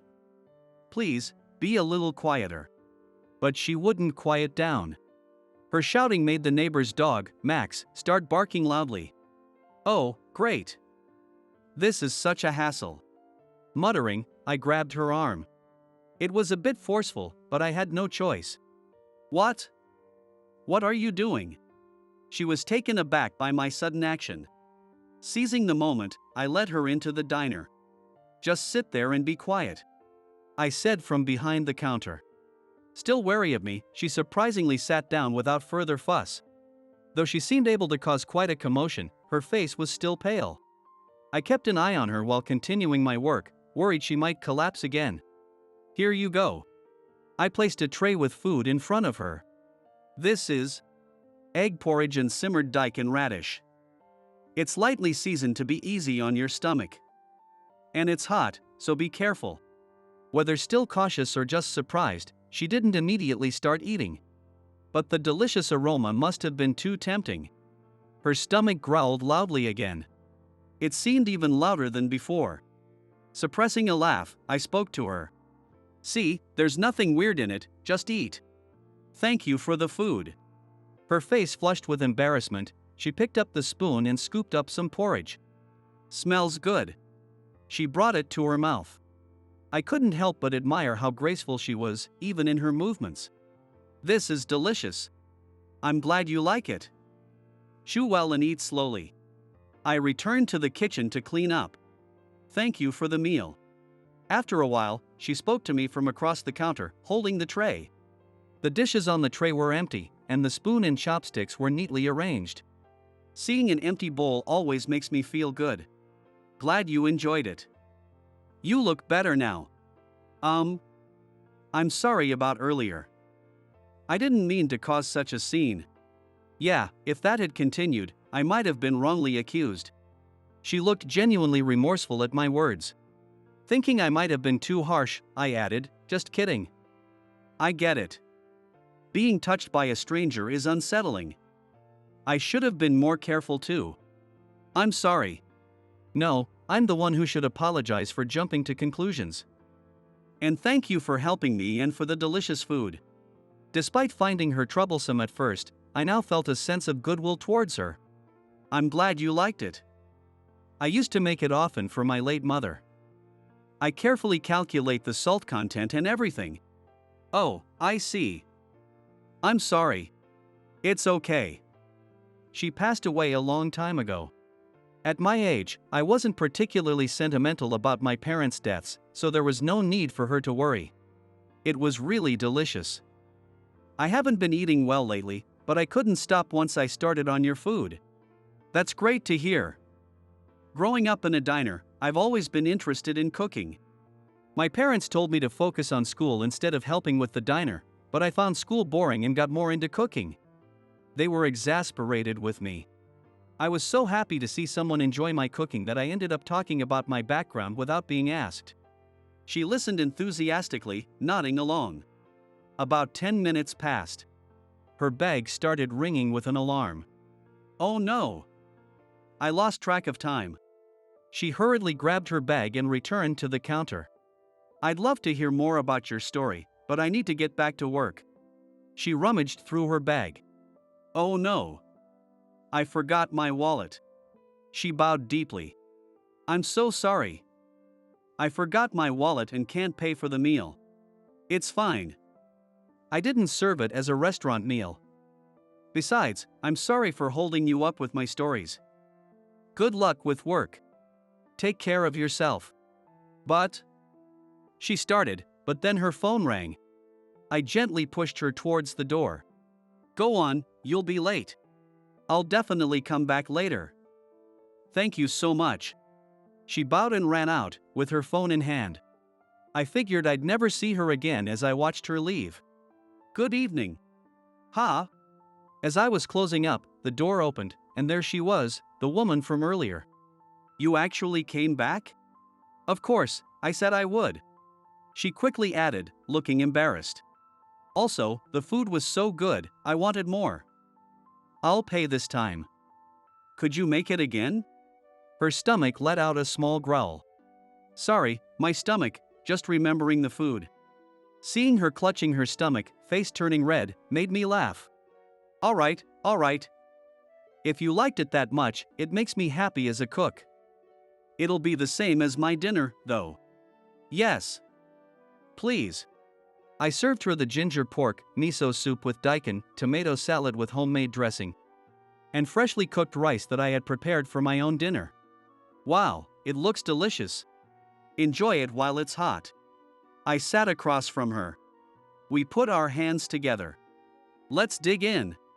I nodded to myself after taking a bite of the ginger pork. It tasted just as I expected today. When I looked at her, she was sipping the miso soup with a blissful expression. Seeing her happy face made my heart feel warm. After finishing our meal and relaxing with some post-dinner tea, she started to speak. Are you really going to close this diner?" "Yeah, I think it's about time." She looked a bit sad at my words and asked, "So, what will you do after that?" When I replied that all I had was cooking, she took out a business card. It had the name, Sakura Electronics and Chelsea written on it. "Then, how about working at my company?" And so, thanks to Chelsea's introduction, I began working at the employee cafeteria of Sakura Electronics. Sakura Electronics is a well-known electronics manufacturer with a large building in Tokyo. Chelsea often ate at the employee cafeteria and mentioned that the number of users had been declining recently and something needed to be done. Most of the people working there were over 60, mainly former housewives or retirees who took up cooking as a hobby. "You're the new guy, Michael, right?" "I'm Megan." "Nice to meet you." On my first day, I was greeted cheerfully by Megan, the oldest and most experienced worker in the cafeteria. She looked every bit the part of a hearty mother figure, and the white apron suited her well. Megan was the main person in charge of the cafeteria. After greeting the other staff, I was given an explanation of my duties. As a newcomer, I was mainly responsible for cutting vegetables, preparing salads, and washing dishes, while Megan and the others handled the main dishes. I observed their cooking processes while doing my own tasks. I see. I murmured and then called out to Megan. Megan! Oh, is there something you don't understand? Megan was holding a handful of salt in front of a simmering pot. How many pounds of salt are you going to add? Pounds? Since most of the employees are younger, I use a bit more. I took out my notebook and started jotting down numbers. The average age of the employees is this, the quantity being cooked is this, so. Everyone, including Megan, was puzzled by my sudden actions. Ignoring their reactions, I finished my calculations and showed the notebook to Megan. Measure this amount and add it, please. Okay. The scale is here, and the measuring spoons are here. Although a bit confused, Megan followed my notes and measured the salt before adding it to the pot. Next. I continued giving Megan instructions on the amounts of ingredients and cooking times. The resulting demi-glace sauce was so good that everyone who tasted it was satisfied. Michael, you're amazing. It's just simple calculations. Calculations, huh? I haven't measured things like that since I was newly married. It brings back memories. Megan laughed heartily, and everyone joined in. Due to time constraints, I could only give input on the demi-glace sauce and miso soup, but after the day's service, Megan rushed over to me. It seemed the food was well received, with many compliments on the taste. Guess we really should be doing things properly. I nodded emphatically at Megan's words. The measurements and cooking times I gave you were calculated considering the age group of the diners, the size of the ingredients, today's weather and temperature, all those factors. Calculations, huh? You're pretty sharp, aren't you? Ah, no, it's nothing special. I have no clue about that stuff, but following your instructions made the food taste great. We should stop relying on intuition and start measuring properly. Michael, would you mind writing out the cooking methods for us? So, I began creating manuals for the dishes we made in the cafeteria. Even though the menu wasn't extensive, it was still a significant amount of work. However, I enjoyed the process, and I finished the manuals ahead of schedule. As we followed the new manuals, customers gradually returned, and within a month, the cafeteria was bustling with people. And word spread among employees that the food had improved. Michael, you look happy. Maybe. I do feel fulfilled. I get to cook a lot and think of new menus, which is fun. Can I be glad I invited you here? Chelsea smiled at me warmly. Yeah, I guess you can. Great. She high-fived Megan, who looked just as pleased. Seeing her smile made me smile too. Since the cafeteria was now popular, we received a significant new task. We were asked to prepare the food for an upcoming company party. I was excited to create something different from the usual cafeteria fare and looked forward to the day. However, I was worried about Chelsea. Chelsea has been very busy lately, often skipping the company cafeteria or arriving too late to get food. Having seen her collapse once, I was concerned. All right. Muttering to myself, I got to work in my kitchen at home. The next day, I called Chelsea from the break room after arriving at work. Hello, Michael? What's up? Her voice sounded a bit tired. Chelsea, are you busy today? Huh? Well, yes, I am. Do you have time for lunch? Honestly, it's doubtful, but why do you ask? To Chelsea's understandable question, I briefly explained my reason. I'll bring you lunch. There was a pause before she responded. Really? That's awesome. Her genuine excitement made me chuckle. Did you just laugh, Michael? No, I didn't laugh. Yes, you did. It doesn't matter. Just let me know where you'll be for lunch. See you. I hung up the phone. Thinking it was unusual for me to do such a thing, I quickly drank from a water bottle to cool my flushed face. From that day, about 2 or 3 times a week, I started bringing lunch to Chelsea. Michael, your food is so delicious. It has such a comforting taste, and I can eat as much as I want. When she said that and ate with such delight, her happy face after finishing, and the way she always politely said, "Thank you," while bowing. These moments were becoming a part of my daily life. As I spent time with her during lunch, I learned more about Chelsea. Chelsea was the daughter of Mr. Nelson, the president of Sakura Electronics, and worked hard every day to support him. She was busy traveling around for a new business proposal. She would present this new business idea at the upcoming company party. She often felt sad because she couldn't visit the cafeteria as much as she wanted. Listening to her stories, I realized I didn't know much about Chelsea until then. But why was I so interested in her? Even I found it puzzling. Until now, nothing but cooking had held my interest. Was it because of our unusual first meeting?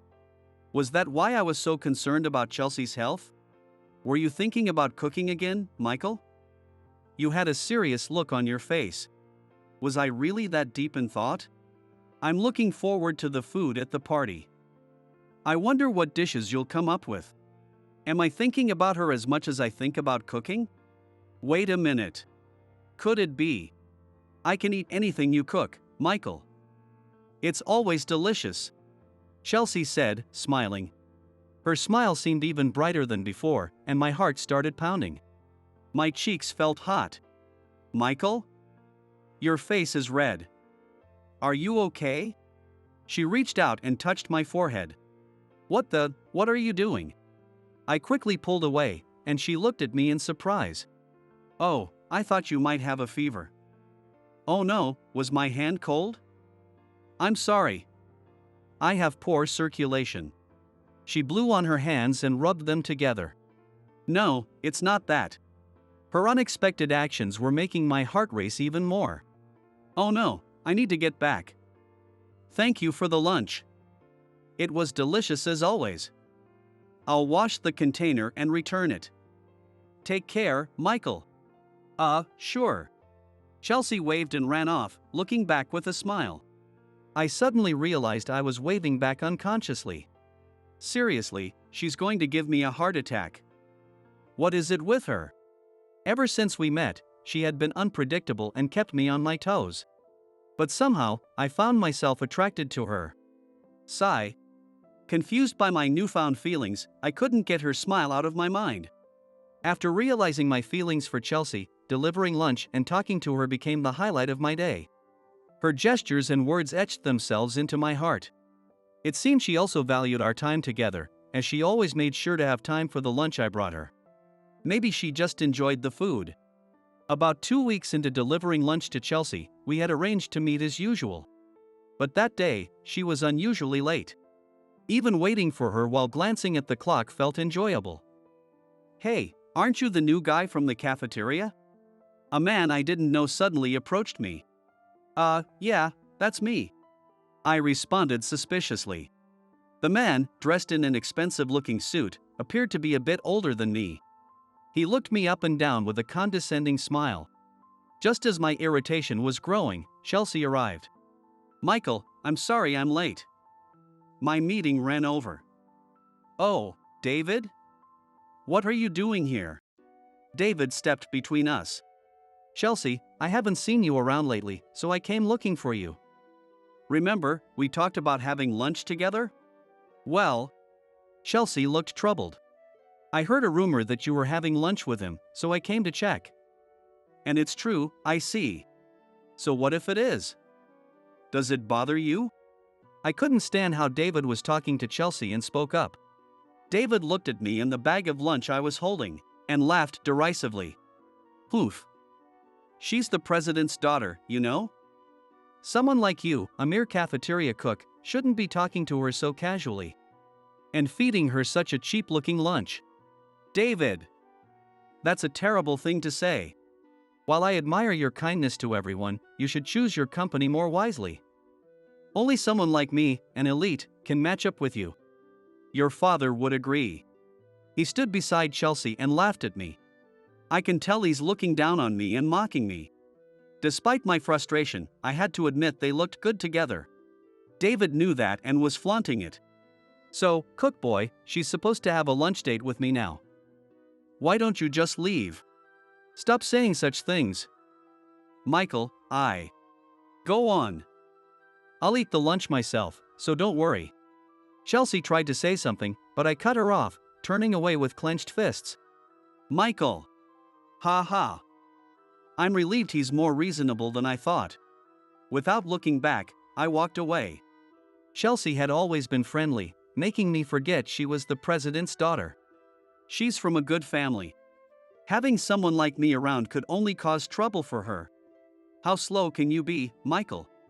Back in the cafeteria's break room, I picked up the lunch meant for Chelsea. I had packed all her favorite foods. She always enjoyed them, but I took a bite of the slightly sweet tamagoyaki I'd made to her taste. It has no flavor. I muttered, staring at the ceiling. As much as it pained me, David had a point. It's better to end this now. I convinced myself it was the best choice for both of us. Since then, I haven't seen Chelsea. She hasn't contacted me either. She must have realized the same thing I did. As the party approached, Megan and I stayed late at the cafeteria, prepping. Michael, can I ask a favor? Megan came over and handed me a paper bag. What's this? A friend requested a late-night snack, but I'm not done here yet. Could you deliver it to the second conference room on the third floor before you leave? Seeing Megan looking apologetic, I quickly agreed and took the paper bag from her. Sure, I'll take it. Thanks. I appreciate it. Make sure you give it to them properly. After bidding Megan goodbye, I headed to the third floor with the heavy paper bag. Ah, here it is. I found the plate that read second conference room and knocked on the door. Excuse me, I'm from the cafeteria. I have the requested food delivery, I said as I opened the door. Inside was Michael. Chelsea was there, surrounded by thick files, documents, and her laptop, working diligently. An awkward silence hung in the air. Chelsea was the first to speak. Michael, I'm sorry for what David said the other day. But, No, it's fine. He was right about some things. I don't want to get in the way of your path. I wouldn't want that either. I couldn't look Chelsea in the eye. I thought distancing myself was the best choice, but seeing her face might weaken my resolve. I couldn't help but internally chuckle at my own newfound weakness. That's not what I want. Chelsea. She raised her voice, surprising me. When I looked up, she seemed on the verge of tears. Why do you assume you're getting in the way? No matter how tired I was from work, I could keep going because of the time I spent with you. Those moments were the most precious to me. Her shoulders trembled, and she buried her face in my chest.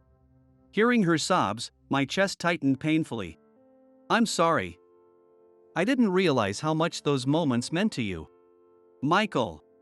Chelsea lifted her head at my words. Seeing her tear-streaked cheeks and red eyes, the pain in my chest grew. I'm really sorry. I didn't mean to make you cry. No, I was taking your kindness for granted. I got so used to you bringing lunch that I forgot to consider your feelings. I'm sorry. After we apologized to each other, we both laughed, a mix of awkwardness and relief. I'll explain everything to you properly. I noticed she had dropped the formal tone she usually used with me, which made me a little happy. Though I was slightly disappointed she had moved away after regaining her composure. Recently, there's been a lot of tension within the company. Tension? There are people trying to undermine my father's, Mr. Nelson's, authority and oust him. They're making suspicious moves. So we're gathering evidence and documents. We expect something to happen at the upcoming new business proposal competition. As one of the proposers, I might be targeted. So it was a power struggle. In a company as big as this, such conflicts were inevitable. I collapsed in front of your diner because I was running around for that, too. The fatigue and stress kept me up at night and killed my appetite. I was so out of it that I just fainted. Chelsea laughed sheepishly, but I couldn't. Back then and even now, I had no idea that Chelsea was being pushed to the point of collapse. I looked at the documents spread on the table and then at her. With a newfound resolve, I made an offer. If I can help, please let me. Just tell me what you need. Chelsea blushed slightly and whispered. In that case, could you sit here? Sure. And then? Could you lend me your shoulder? My shoulder. I expected her to ask for help organizing documents, so her request surprised me. Yes. Is that okay? Her voice was barely audible, but I had no reason to refuse. Sure. Here, rest your head. Chelsea leaned her head on my shoulder. Her soft weight and the pleasant scent of her hair made my heart race. Thank you. Michael. I couldn't see her face, but her calm tone reassured me. Soon, I heard her gentle breathing. She's asleep. Careful not to wake her, I supported her to keep her from falling off the chair. Then, I suddenly remembered how we first met. Back then, she collapsed, and when I tried to help her, she called me a pervert. Even though only a few months have passed, it felt like a long time ago, but also like it was just yesterday. Don't get mad this time, okay? Hearing her gentle breathing nearby, I softly stroked her head. Then, I gently kissed her soft hair. Please forgive me for this much. I'll work hard for you, Chelsea. After watching Chelsea sleep peacefully for a while, I turned to the documents in front of me, waiting quietly for her to wake up. After that, Chelsea woke up, and we parted ways after promising to make lunch again. As the party day approached, we had no time to meet, and the day finally arrived. I was busy preparing the food and setting up the party venue with Megan and the others. Wanting to check on Chelsea, I took a quick look and saw that she was also busy with her colleagues preparing for the competition. Chelsea. Hearing my voice, Chelsea smiled.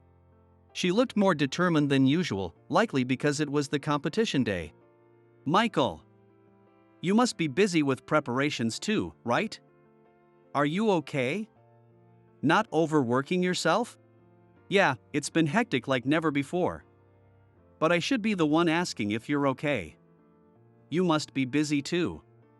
So here, take this. I handed her a small bag I had prepared. Inside were chocolate with nuts and a fruit vinegar drink. Wow, thank you. I'll have one right now. With a cheerful smile, she said it looked so good and brought the chocolate to her mouth. Yum! It's delicious. Her happy expression made me feel just as happy. I love seeing this smile of hers. It makes me happy just to see her so content. Good luck with your presentation today. Megan and I will be cheering for you. As I was about to leave, Chelsea suddenly grabbed my hand. Michael. I need to talk to you after the party. She looked up at me with serious eyes. Feeling the slight warmth in her gaze, my heart started to race. Will you listen? The moment she said that, she squeezed my hand tighter. Unable to look away from her, I responded shortly, okay. She seemed slightly relieved by my answer and smiled. Her cheeks and ears turned a bit red. See you later then. She waved and went back to her colleagues. You again, cook boy. You always show up where you don't belong. David came up from behind, mocking me. Oh, it's you. You must be pretty idle to be wandering around on a day like this. My sarcastic comments seemed to irritate him, and his expression turned angry. I'm the host today.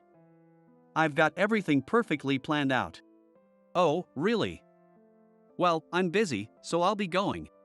Knowing that talking to David would lead nowhere good, I decided to leave quickly.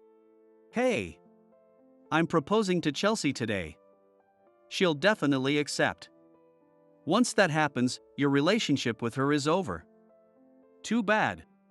But make sure to serve some great food for the party, okay? I heard his laughter from behind as he spoke. Propose. Him and Chelsea. The excitement I felt earlier was quickly replaced with unease. Trying to calm my racing heart, I hurried back to Megan and the others. Thus, the party began. It's a standing buffet party with people from various departments gathering. The company had announced that everyone from our employee cafeteria, who provided the food, should join. So I attended the party with Megan and others. Chelsea had mentioned before that some anti-president people might be planning something at this party, but so far, everything was going smoothly without any trouble. 2 presentations had finished, and next, it was Chelsea's team's turn. Now, regarding the new business proposal we are suggesting. Chelsea's voice echoed throughout the venue through the microphone. Just when I thought everything would proceed without any issues, an anomaly occurred as soon as the explanation started. Hey, isn't something off? Yeah, really. The profit explanation has a calculation error. Noticing the commotion in the venue, Chelsea stopped the presentation and started checking the materials at hand. Is there some trouble? Well, Chelsea was at a loss for words in response to David, the host's question. It looks like there are discrepancies in the numbers, possibly due to a calculation error. Just as David asked, a loud jeer came from the crowd. Hey! Are you trying to make it look like there's a profit? Did you alter the numbers to get your proposal approved? The words from someone in the crowd caused a stir in the venue. No, we did not do anything like that. Chelsea denied it from the stage. However, the jeers didn't stop. Did someone favor her because she's Mr. Nelson's daughter? Or maybe Mr. Nelson manipulated things behind the scenes to make it look like his daughter's achievement. As the commotion escalated, the venue became even more chaotic.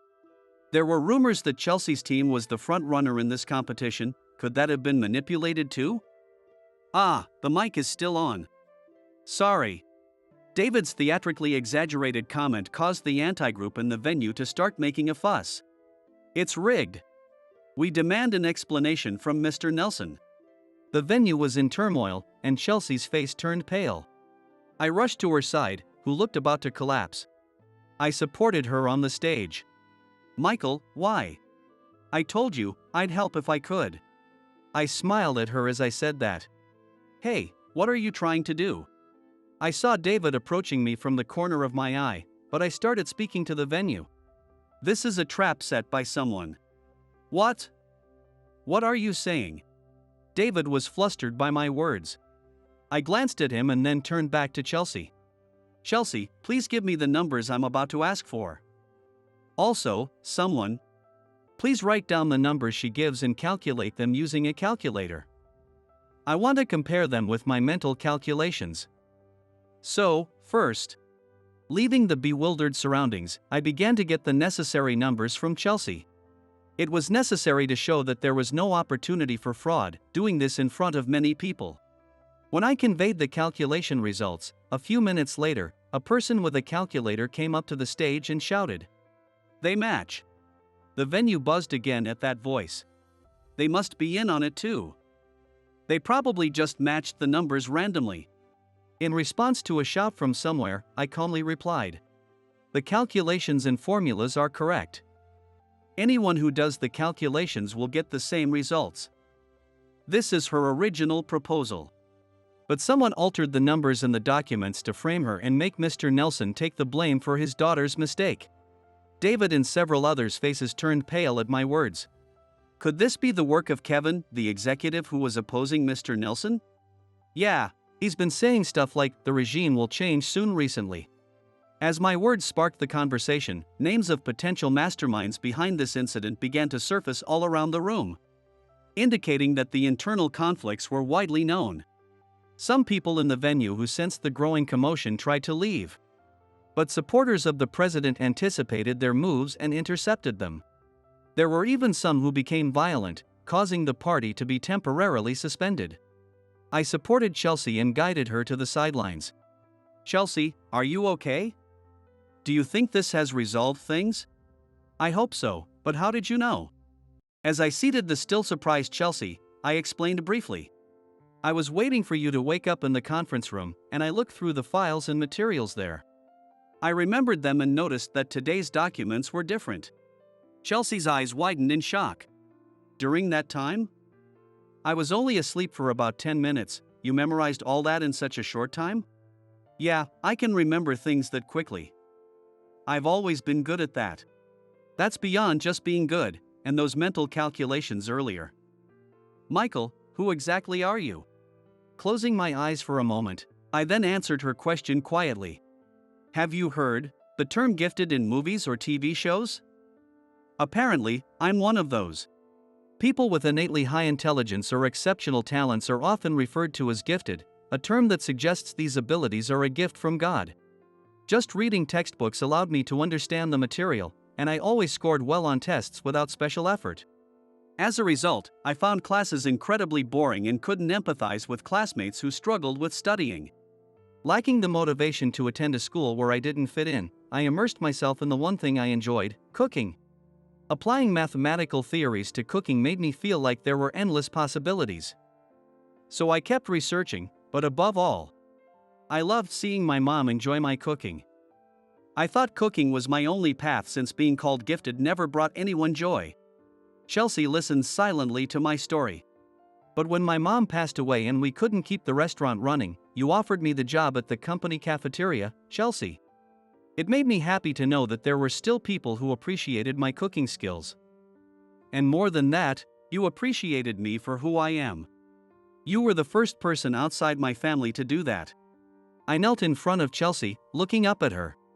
At the same eye level, I gazed into her clear eyes. Because you acknowledged me, Chelsea, I gained confidence in myself. It's thanks to you that I am who I am today. Michael. Chelsea, I love you. I want to be with you always. I don't want to lose you to David or anyone else. Am I not good enough? Tears welled up in Chelsea's eyes as she shook her head. No, I'm the one who isn't sure if I'm good enough for you, Michael. But I want to be with you. I want you to stay with me. Her words made my heart swell with warmth. I couldn't help but find her blushing cheeks and ears incredibly endearing. Chelsea, you are wonderful just the way you are. I cupped her cheeks with my hands and moved closer to her face. Chelsea slowly closed her eyes, and then, there you are, Chelsea. We were startled by the sudden appearance of a figure. Dad. It was Mr. Nelson, the president of Sakura Electronics. Accompanied by a man who appeared to be his secretary, he walked towards us. His expression was stern. Chelsea, I told you to prepare thoroughly. How could you let this happen? I apologize. This is all due to my lack of foresight. Thanks to his quick thinking, we managed this time, but do you understand it could have been disastrous? Yes. Chelsea's voice grew smaller. Unable to bear it, I spoke up. Wait a moment. Chelsea did everything she could, to the point of nearly collapsing. Yes, there may have been some oversights. But the proposal her team presented was still beneficial for the company. And in the end, we thwarted the anti-president faction's plan. Besides, Michael. Chelsea, be quiet. Michael, was it? Go on, you were saying besides what? Chelsea tried to stop me, but with Mr. Nelson's earlier outburst, I was desperate to make my case, fearing she might lose her job. I'll always help Chelsea if anything happens. Absolutely, without a doubt. Mr. Nelson was silent for a while, then began to chuckle, his shoulders shaking. Ha ha ha. How reassuring. His demeanor completely changed, and he looked at Chelsea and me with a gentle smile. He then addressed me first. Michael, you've been supporting Chelsea, haven't you? I can tell your words are sincere, but the path she's on will be tough. Do you still intend to stay by her side? Yes, absolutely. I looked straight at Mr. Nelson and declared firmly. I see. As both her boss and her father, I'm grateful. Thank you. Chelsea, it seems you have a great subordinate or perhaps a partner? He smiled warmly. Dad, what are you saying? Yes. Michael, not you too. Chelsea was trying to chide Mr. Nelson for his statement, but since I agreed, she became flustered. Her cheeks turned red again, and she looked adorable. Seeing Chelsea like this made both Mr. Nelson and me laugh. A few days after the party, an internal investigation revealed that David and other employees opposing Mr. Nelson had attempted to use the incident to take over the company. That man named David was actually a relative of Kevin, who was in opposition to Mr. Nelson. He secretly approached Chelsea, Mr. Nelson's daughter, intending to use her to secure the president's position. Furthermore, he planned to use his relative, Kevin, to his advantage and then shift all the blame onto him, ultimately discarding him. Naturally, they were all dealt with, and David was fired. After the incident, I left the company cafeteria and joined Sakura Electric. Just as I had promised Mr. Nelson, I chose to stay by Chelsea's side to support her. Megan cheerfully sent me off, saying, "We'll take care of the cafeteria, don't worry." Chelsea's new business proposal was officially adopted, and a new department was established to launch it. Chelsea, her team members, and a few others, including me, were assigned to this new department. Honestly, working in a company was challenging for someone like me, who had always struggled with social interactions. But with Chelsea by my side, I could manage. Thinking about this, I remembered something I had forgotten to ask and turned to Chelsea, who was working next to me. By the way, you said you had something to tell me after the party. What was it? Well, actually, I was going to confess to you then. Chelsea leaned closer to my ear. You know, that day got interrupted when my dad showed up, but I'm still waiting for you to finish what you started. She whispered softly, and I felt a gentle touch on my cheek. What? Did you just kiss me? You're so red, Michael, even your ears. Laughing happily, Chelsea ran ahead of me, and I chased after her with a smile. I realized that I'll never win against Chelsea, who always keeps me on my toes. Well, that's okay. I discovered that being teased by the one I love can be surprisingly fun. There are so many fun and interesting things in the world that you just don't notice on your own. Thanks to her, I learned that a world I never noticed is now opening up before me. Realizing my potential is limitless because of her, I want to do everything I can for her. With this feeling in my heart, I intend to keep moving forward without stopping. Fine, if you have no motivation, step back. I was at an important competition that could determine the promotion of my boss who had always supported me. However, just when things were about to start, the computer broke down. This presentation required a speech in English. Even though everyone knew the content by heart, speaking in English without a script was a different story. While my boss frantically tried to restart the computer, saying, "I'm terribly sorry." "Just a moment, please," the person in charge stood up.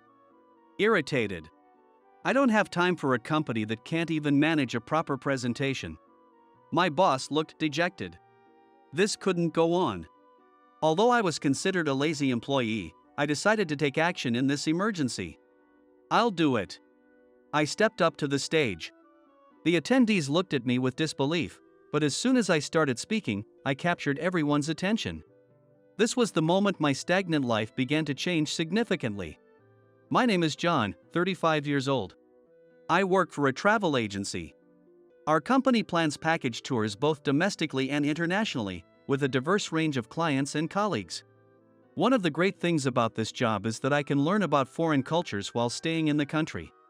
Despite working at such a stimulating and exciting company, I wasn't particularly ambitious. Of course, the job was enjoyable and I found it stimulating, but I was content with maintaining the status quo. My colleagues were steadily climbing the corporate ladder.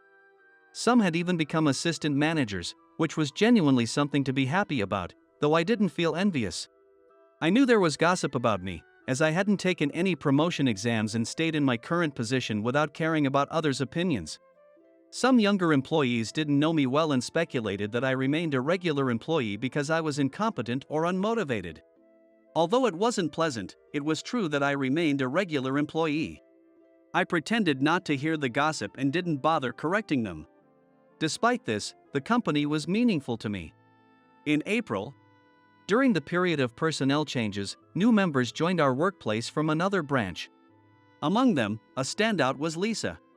Lisa transferred from a store in a neighboring prefecture and was an exceptionally beautiful woman and a competent superior who handled foreign clients.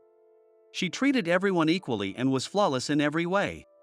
She had been dispatched to our branch as a candidate for the store manager position. It seemed she was assigned here with a promotion in mind. One day, I found an error while checking documents. The hotel name and address used for a tour couldn't be found on the website. Although it was listed on the internal server, I couldn't find it. Upon checking the hotel company's website, I found that they had recently relocated. Since Lisa had created the proposal, I quietly brought the documents to her. "Lisa, about this hotel." After blinking in surprise, she searched for the same page to confirm. "You're right. Thanks for noticing." "No problem, I'll update the internal list later." "Please do." "Now, what should we do about the replacement hotel? The new location is too far." "How about this one?" She opened the website of another hotel and showed it to me. As we looked at the computer together, I pointed out a detail that caught my eye. This place might not fit the tour concept. The luxury focus seems a bit too much. You're right. Then, how about this one? This hotel seems good. They also have a 3-month discount campaign, and it'll be a plus. You're right, thanks for noticing. Lisa paused and turned to me. With an even more surprised expression, she tilted her head. John, were you just having a normal conversation with me? Ha? Yes. Were you following my explanation? I nodded honestly, not remembering discussing anything particularly difficult. It was just a hotel search. But all the websites were in the local language, right? Yes. And yet you understood them and noticed various things. It's just part of the job. I somewhat understood what Lisa was getting at. These days, few people are excessively praised for reading English websites fluently.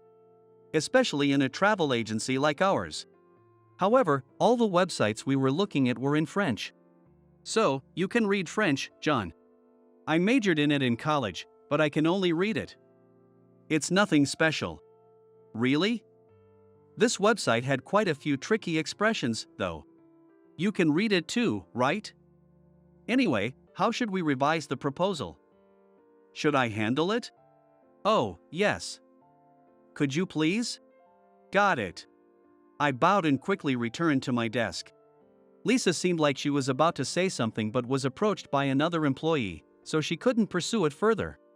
Later, our branch decided to participate in a competition.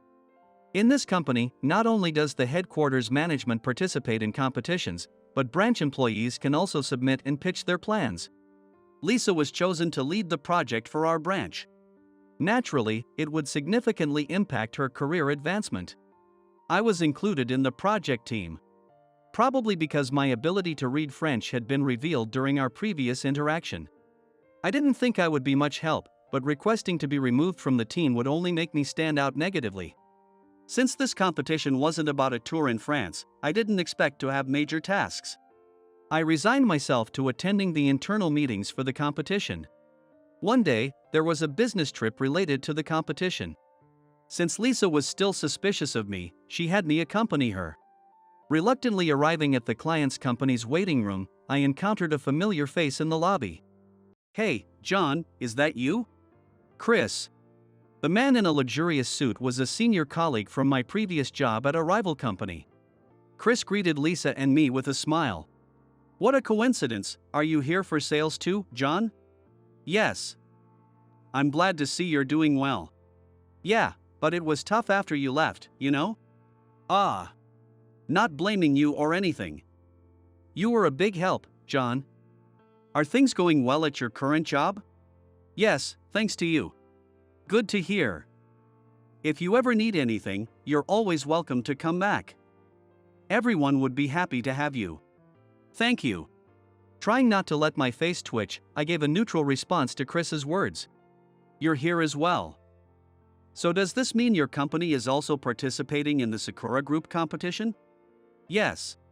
Well, a strong rival is troublesome.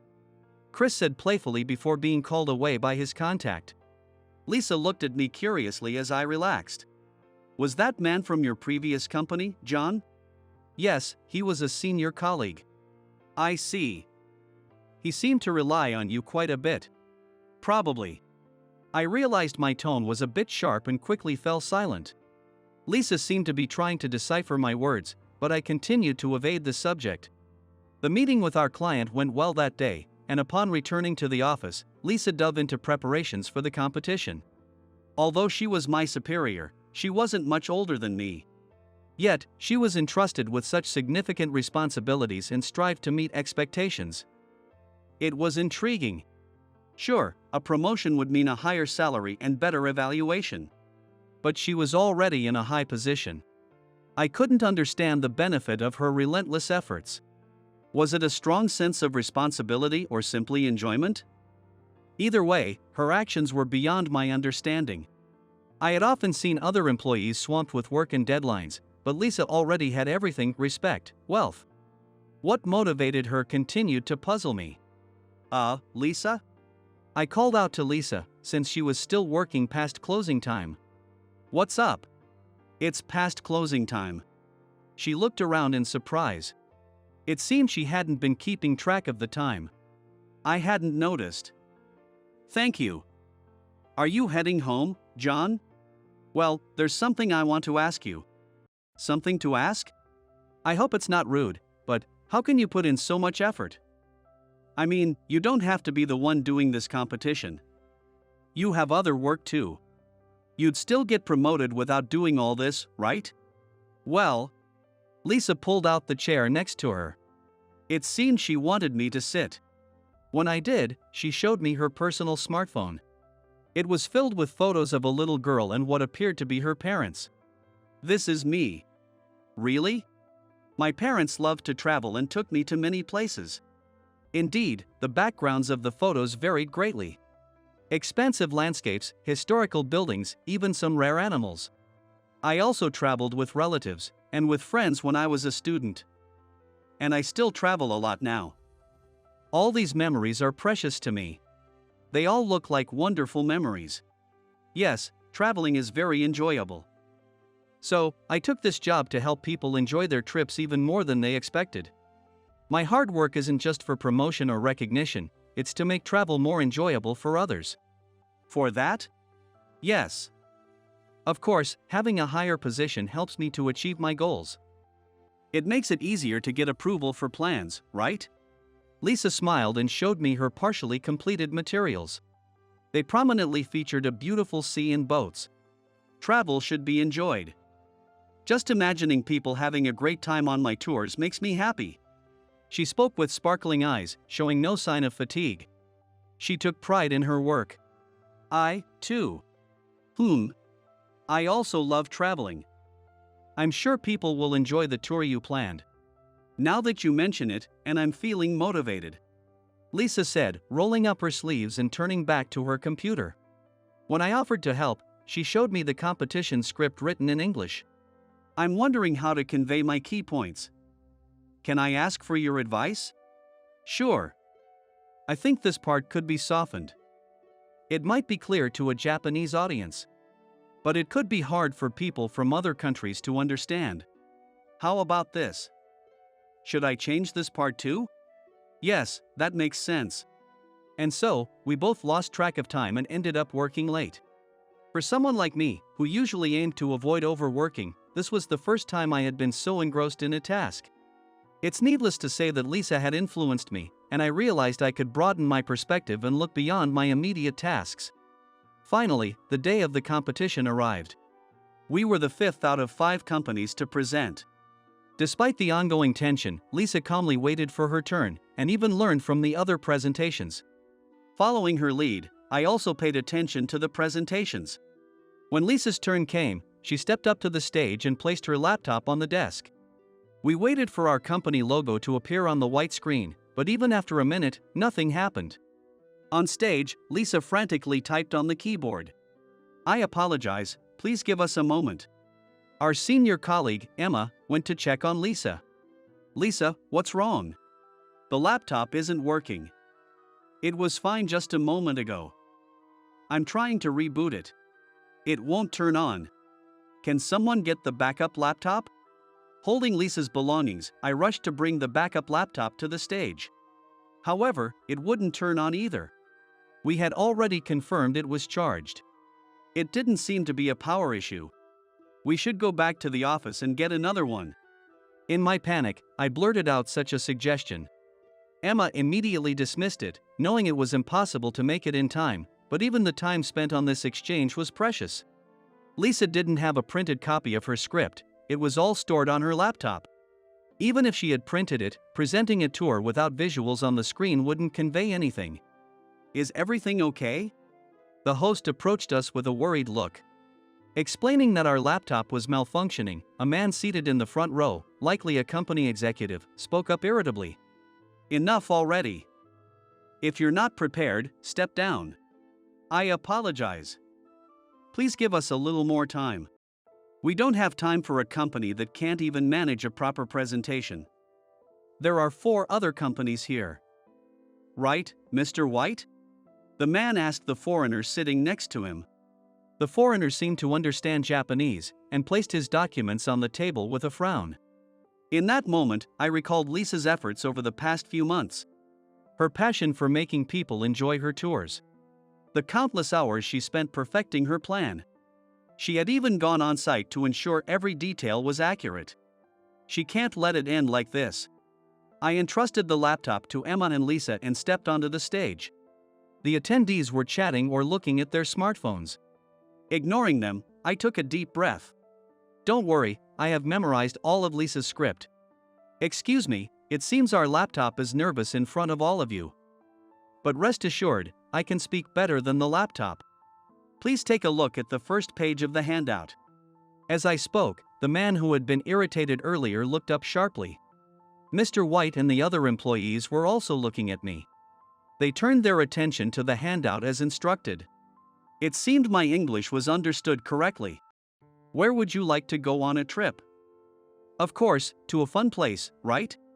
When I continued in French, someone sitting at the edge couldn't help but speak up. You speak French? I responded in French. Yes, though it's very rudimentary. But how's that for some Japanese humility? Perfect. I'm glad. Maybe I should consider being a tour conductor as well. That would be great. The participants who didn't understand French looked puzzled. I apologized in English and then switched to the Chinese I had recently learned. I was just asking him to grade my French. It seems I passed. When my Chinese gets good enough, I'll be pitching to our Chinese clients next. The name tag of the person I made eye contact with indicated he was Chinese. As expected, he responded to my Chinese.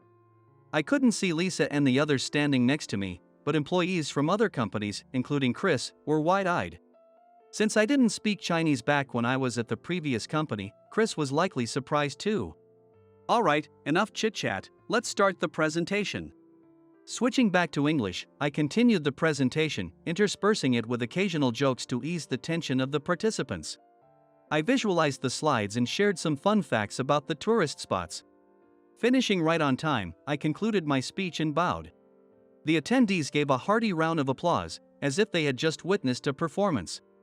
I had conveyed everything necessary. Leaving the rest to Lisa, I stepped down from the stage. We would be informed of the competition results later, but as we were leaving, Mr. White personally approached me.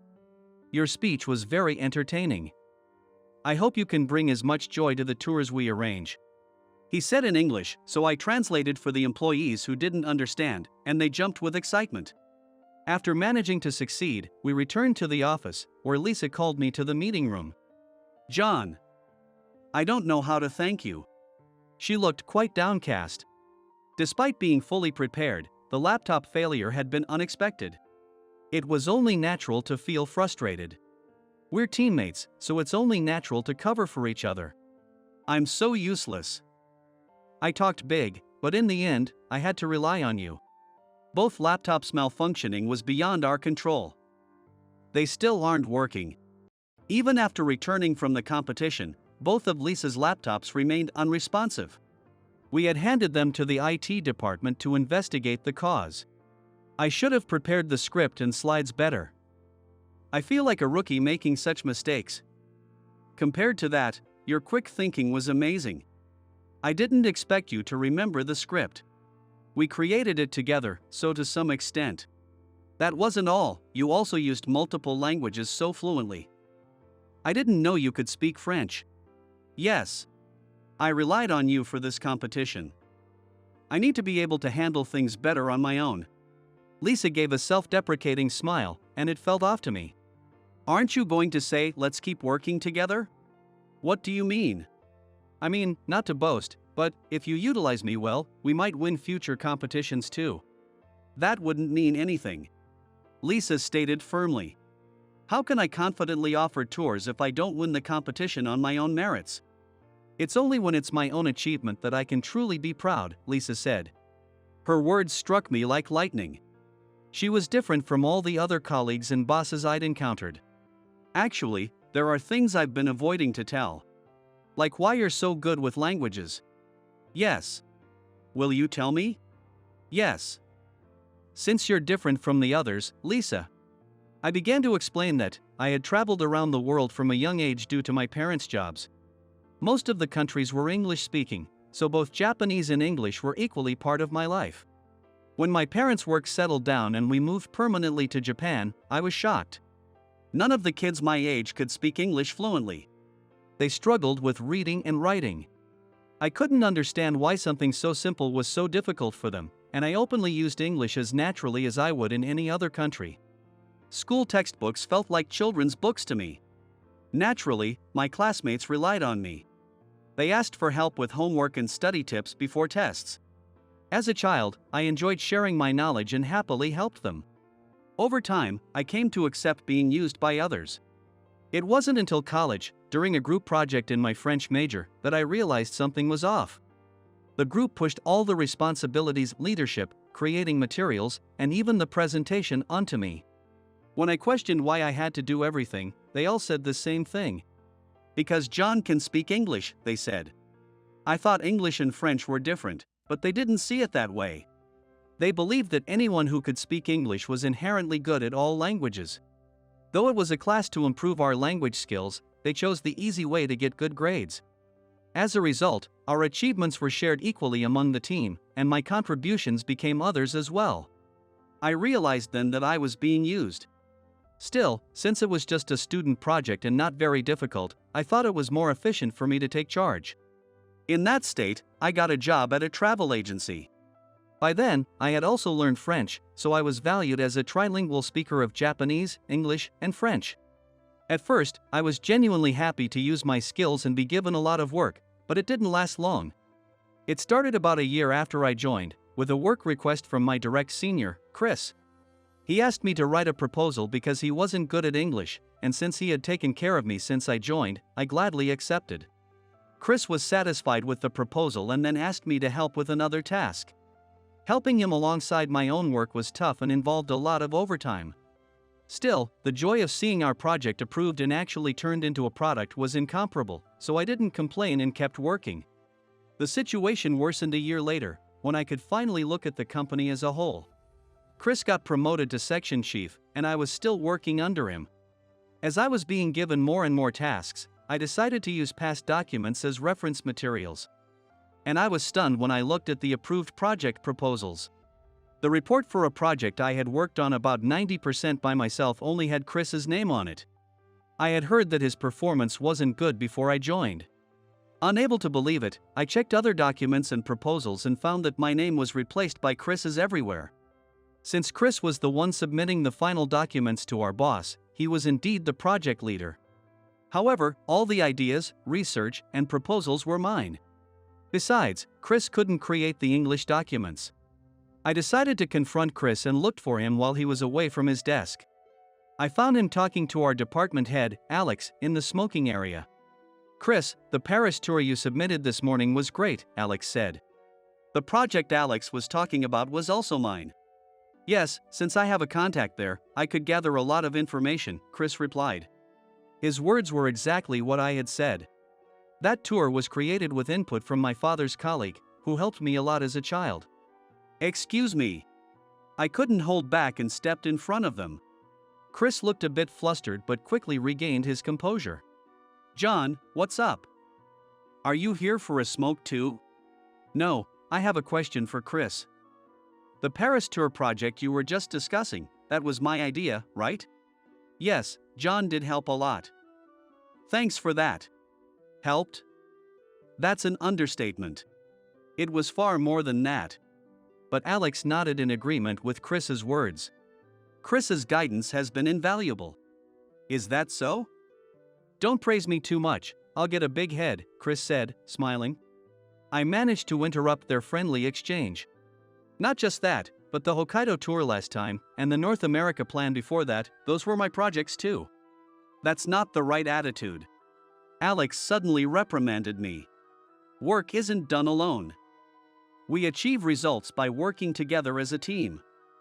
Trying to take all the credit isn't admirable." I was stunned by Alex's words.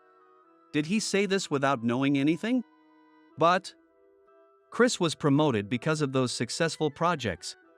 He is the manager, so he is being recognized for leading the team. Alex added that I should learn from Chris and not be so self-centered, and it made me speechless. No, I didn't want to say anything more. With supervisors like them, no matter how hard I worked, they would only use me for their benefit. My achievements would be absorbed into someone else's recognition. My distrust of those relying on my abilities and the evaluators reached its peak. And within less than a month, I quit that company. Fortunately, thanks to my language skills, I quickly found a new job. That's the company I'm with now. No one like them would steal my achievements in this company. Of course, I kept my language skills under wraps and didn't give my all to my work. If my efforts only serve to promote someone else, it's pointless to try hard. That's what I thought, but watching Lisa, I realized how rewarding it is to be recognized for my effort. Initially, I wanted to do work that made people happy. But somewhere along the line, I started caring only about recognition. Leaving that company was the right decision. Lisa said, a bit angrily. Of course, enjoying work is important, but if your efforts aren't properly recognized, it's natural to lose motivation. That Alex is a poor evaluator. But it's also my fault. If I had communicated better with them, things might not have turned out like that. Then, you can apply that reflection here. No one here will steal your credit, not while I'm around. What a reassuring statement. Honestly, I enjoyed preparing for this competition. Watching you work so hard was inspiring. I'm thrilled to hear that as your supervisor. John, you don't need to suppress your feelings anymore. Don't hold back, do what you want. Just then, Lisa's phone rang. Excuse me for a moment, she said, pulling her phone from her pocket. This is Lisa from Miami Tours. Yes. What? Really? I'll be there right away. After ending the call, Lisa grabbed my arm and hurried out of the conference room. What happened? They found the cause of the computer trouble. We need to get back to the competition venue. Was the problem at the venue? More like with the participants. What I heard on the way was shocking. It turned out that Chris was the one who caused Lisa's computer issues. After his presentation, he had placed a powerful magnet under the desk that damaged the equipment. He was caught by an employee from Sakura Group while trying to retrieve it. When Lisa and I arrived, the scene in the conference room had completely changed. There was Chris, looking dejected, with my former company's supervisor and members of the Sakura Group. An official approached us and explained the situation. Chris had been caught and confessed to sabotaging us. His supervisor was called in, the situation was explained again, and here we were. Lisa is here, the official said, leading us to Chris and the others. Is it true? It's John's fault. Gone was his meek demeanor, he pointed at me and yelled. Because he betrayed us and left the company, my efficiency dropped, our performance stagnated, and his departure caused us so much trouble. We would have won this competition if there weren't you. So you sabotaged John out of fear of his abilities, Lisa said, and her voice was filled with anger I had never heard before. Does trampling on others' efforts make you happy? Maybe you don't even care since you've done it so many times before. What do you even know about me? I know enough to see that you can't accomplish anything without John. You took credit for his work. Who is the real betrayer here? John worked under my direction. I didn't take credit. Isn't what you did proof enough? Lisa handed her business card to Chris's supervisor. This is who I am. I expect we will meet in court, so please keep this in mind. Court? What do you mean? It's obvious. Interfering with our business and damaging property, a lawsuit is the natural consequence. Her words were so reasonable that no one could argue back. Eventually, it led to a civil lawsuit. Chris was dismissed for violating multiple conduct codes. While the trial is ongoing, finding a new job is out of the question for him. Even after the trial, I doubt he will easily reintegrate into society. As expected, I heard through the grapevine that Chris is now living a meager life with considerable debt. On the other hand, Lisa's success in the competition and her previous achievements earned her a promotion. I was also recognized for my significant contributions and got promoted. Naturally, my language skills were revealed, and both of us were assigned to work overseas. Researching on site will be so much easier, Lisa said happily. Now, we are living together at our new posting. I have come to deeply respect Lisa, who changed my life so dramatically, and over time, I have developed feelings for her as a woman. She also said she was drawn to my dedication. I used to think that effort was pointless, but there are people who properly recognize it. I regret not opening up sooner and harboring prejudices, but I didn't have the courage. From now on, I'll trust people more and strive to fairly evaluate my subordinates. I'm sure things will go well at this company.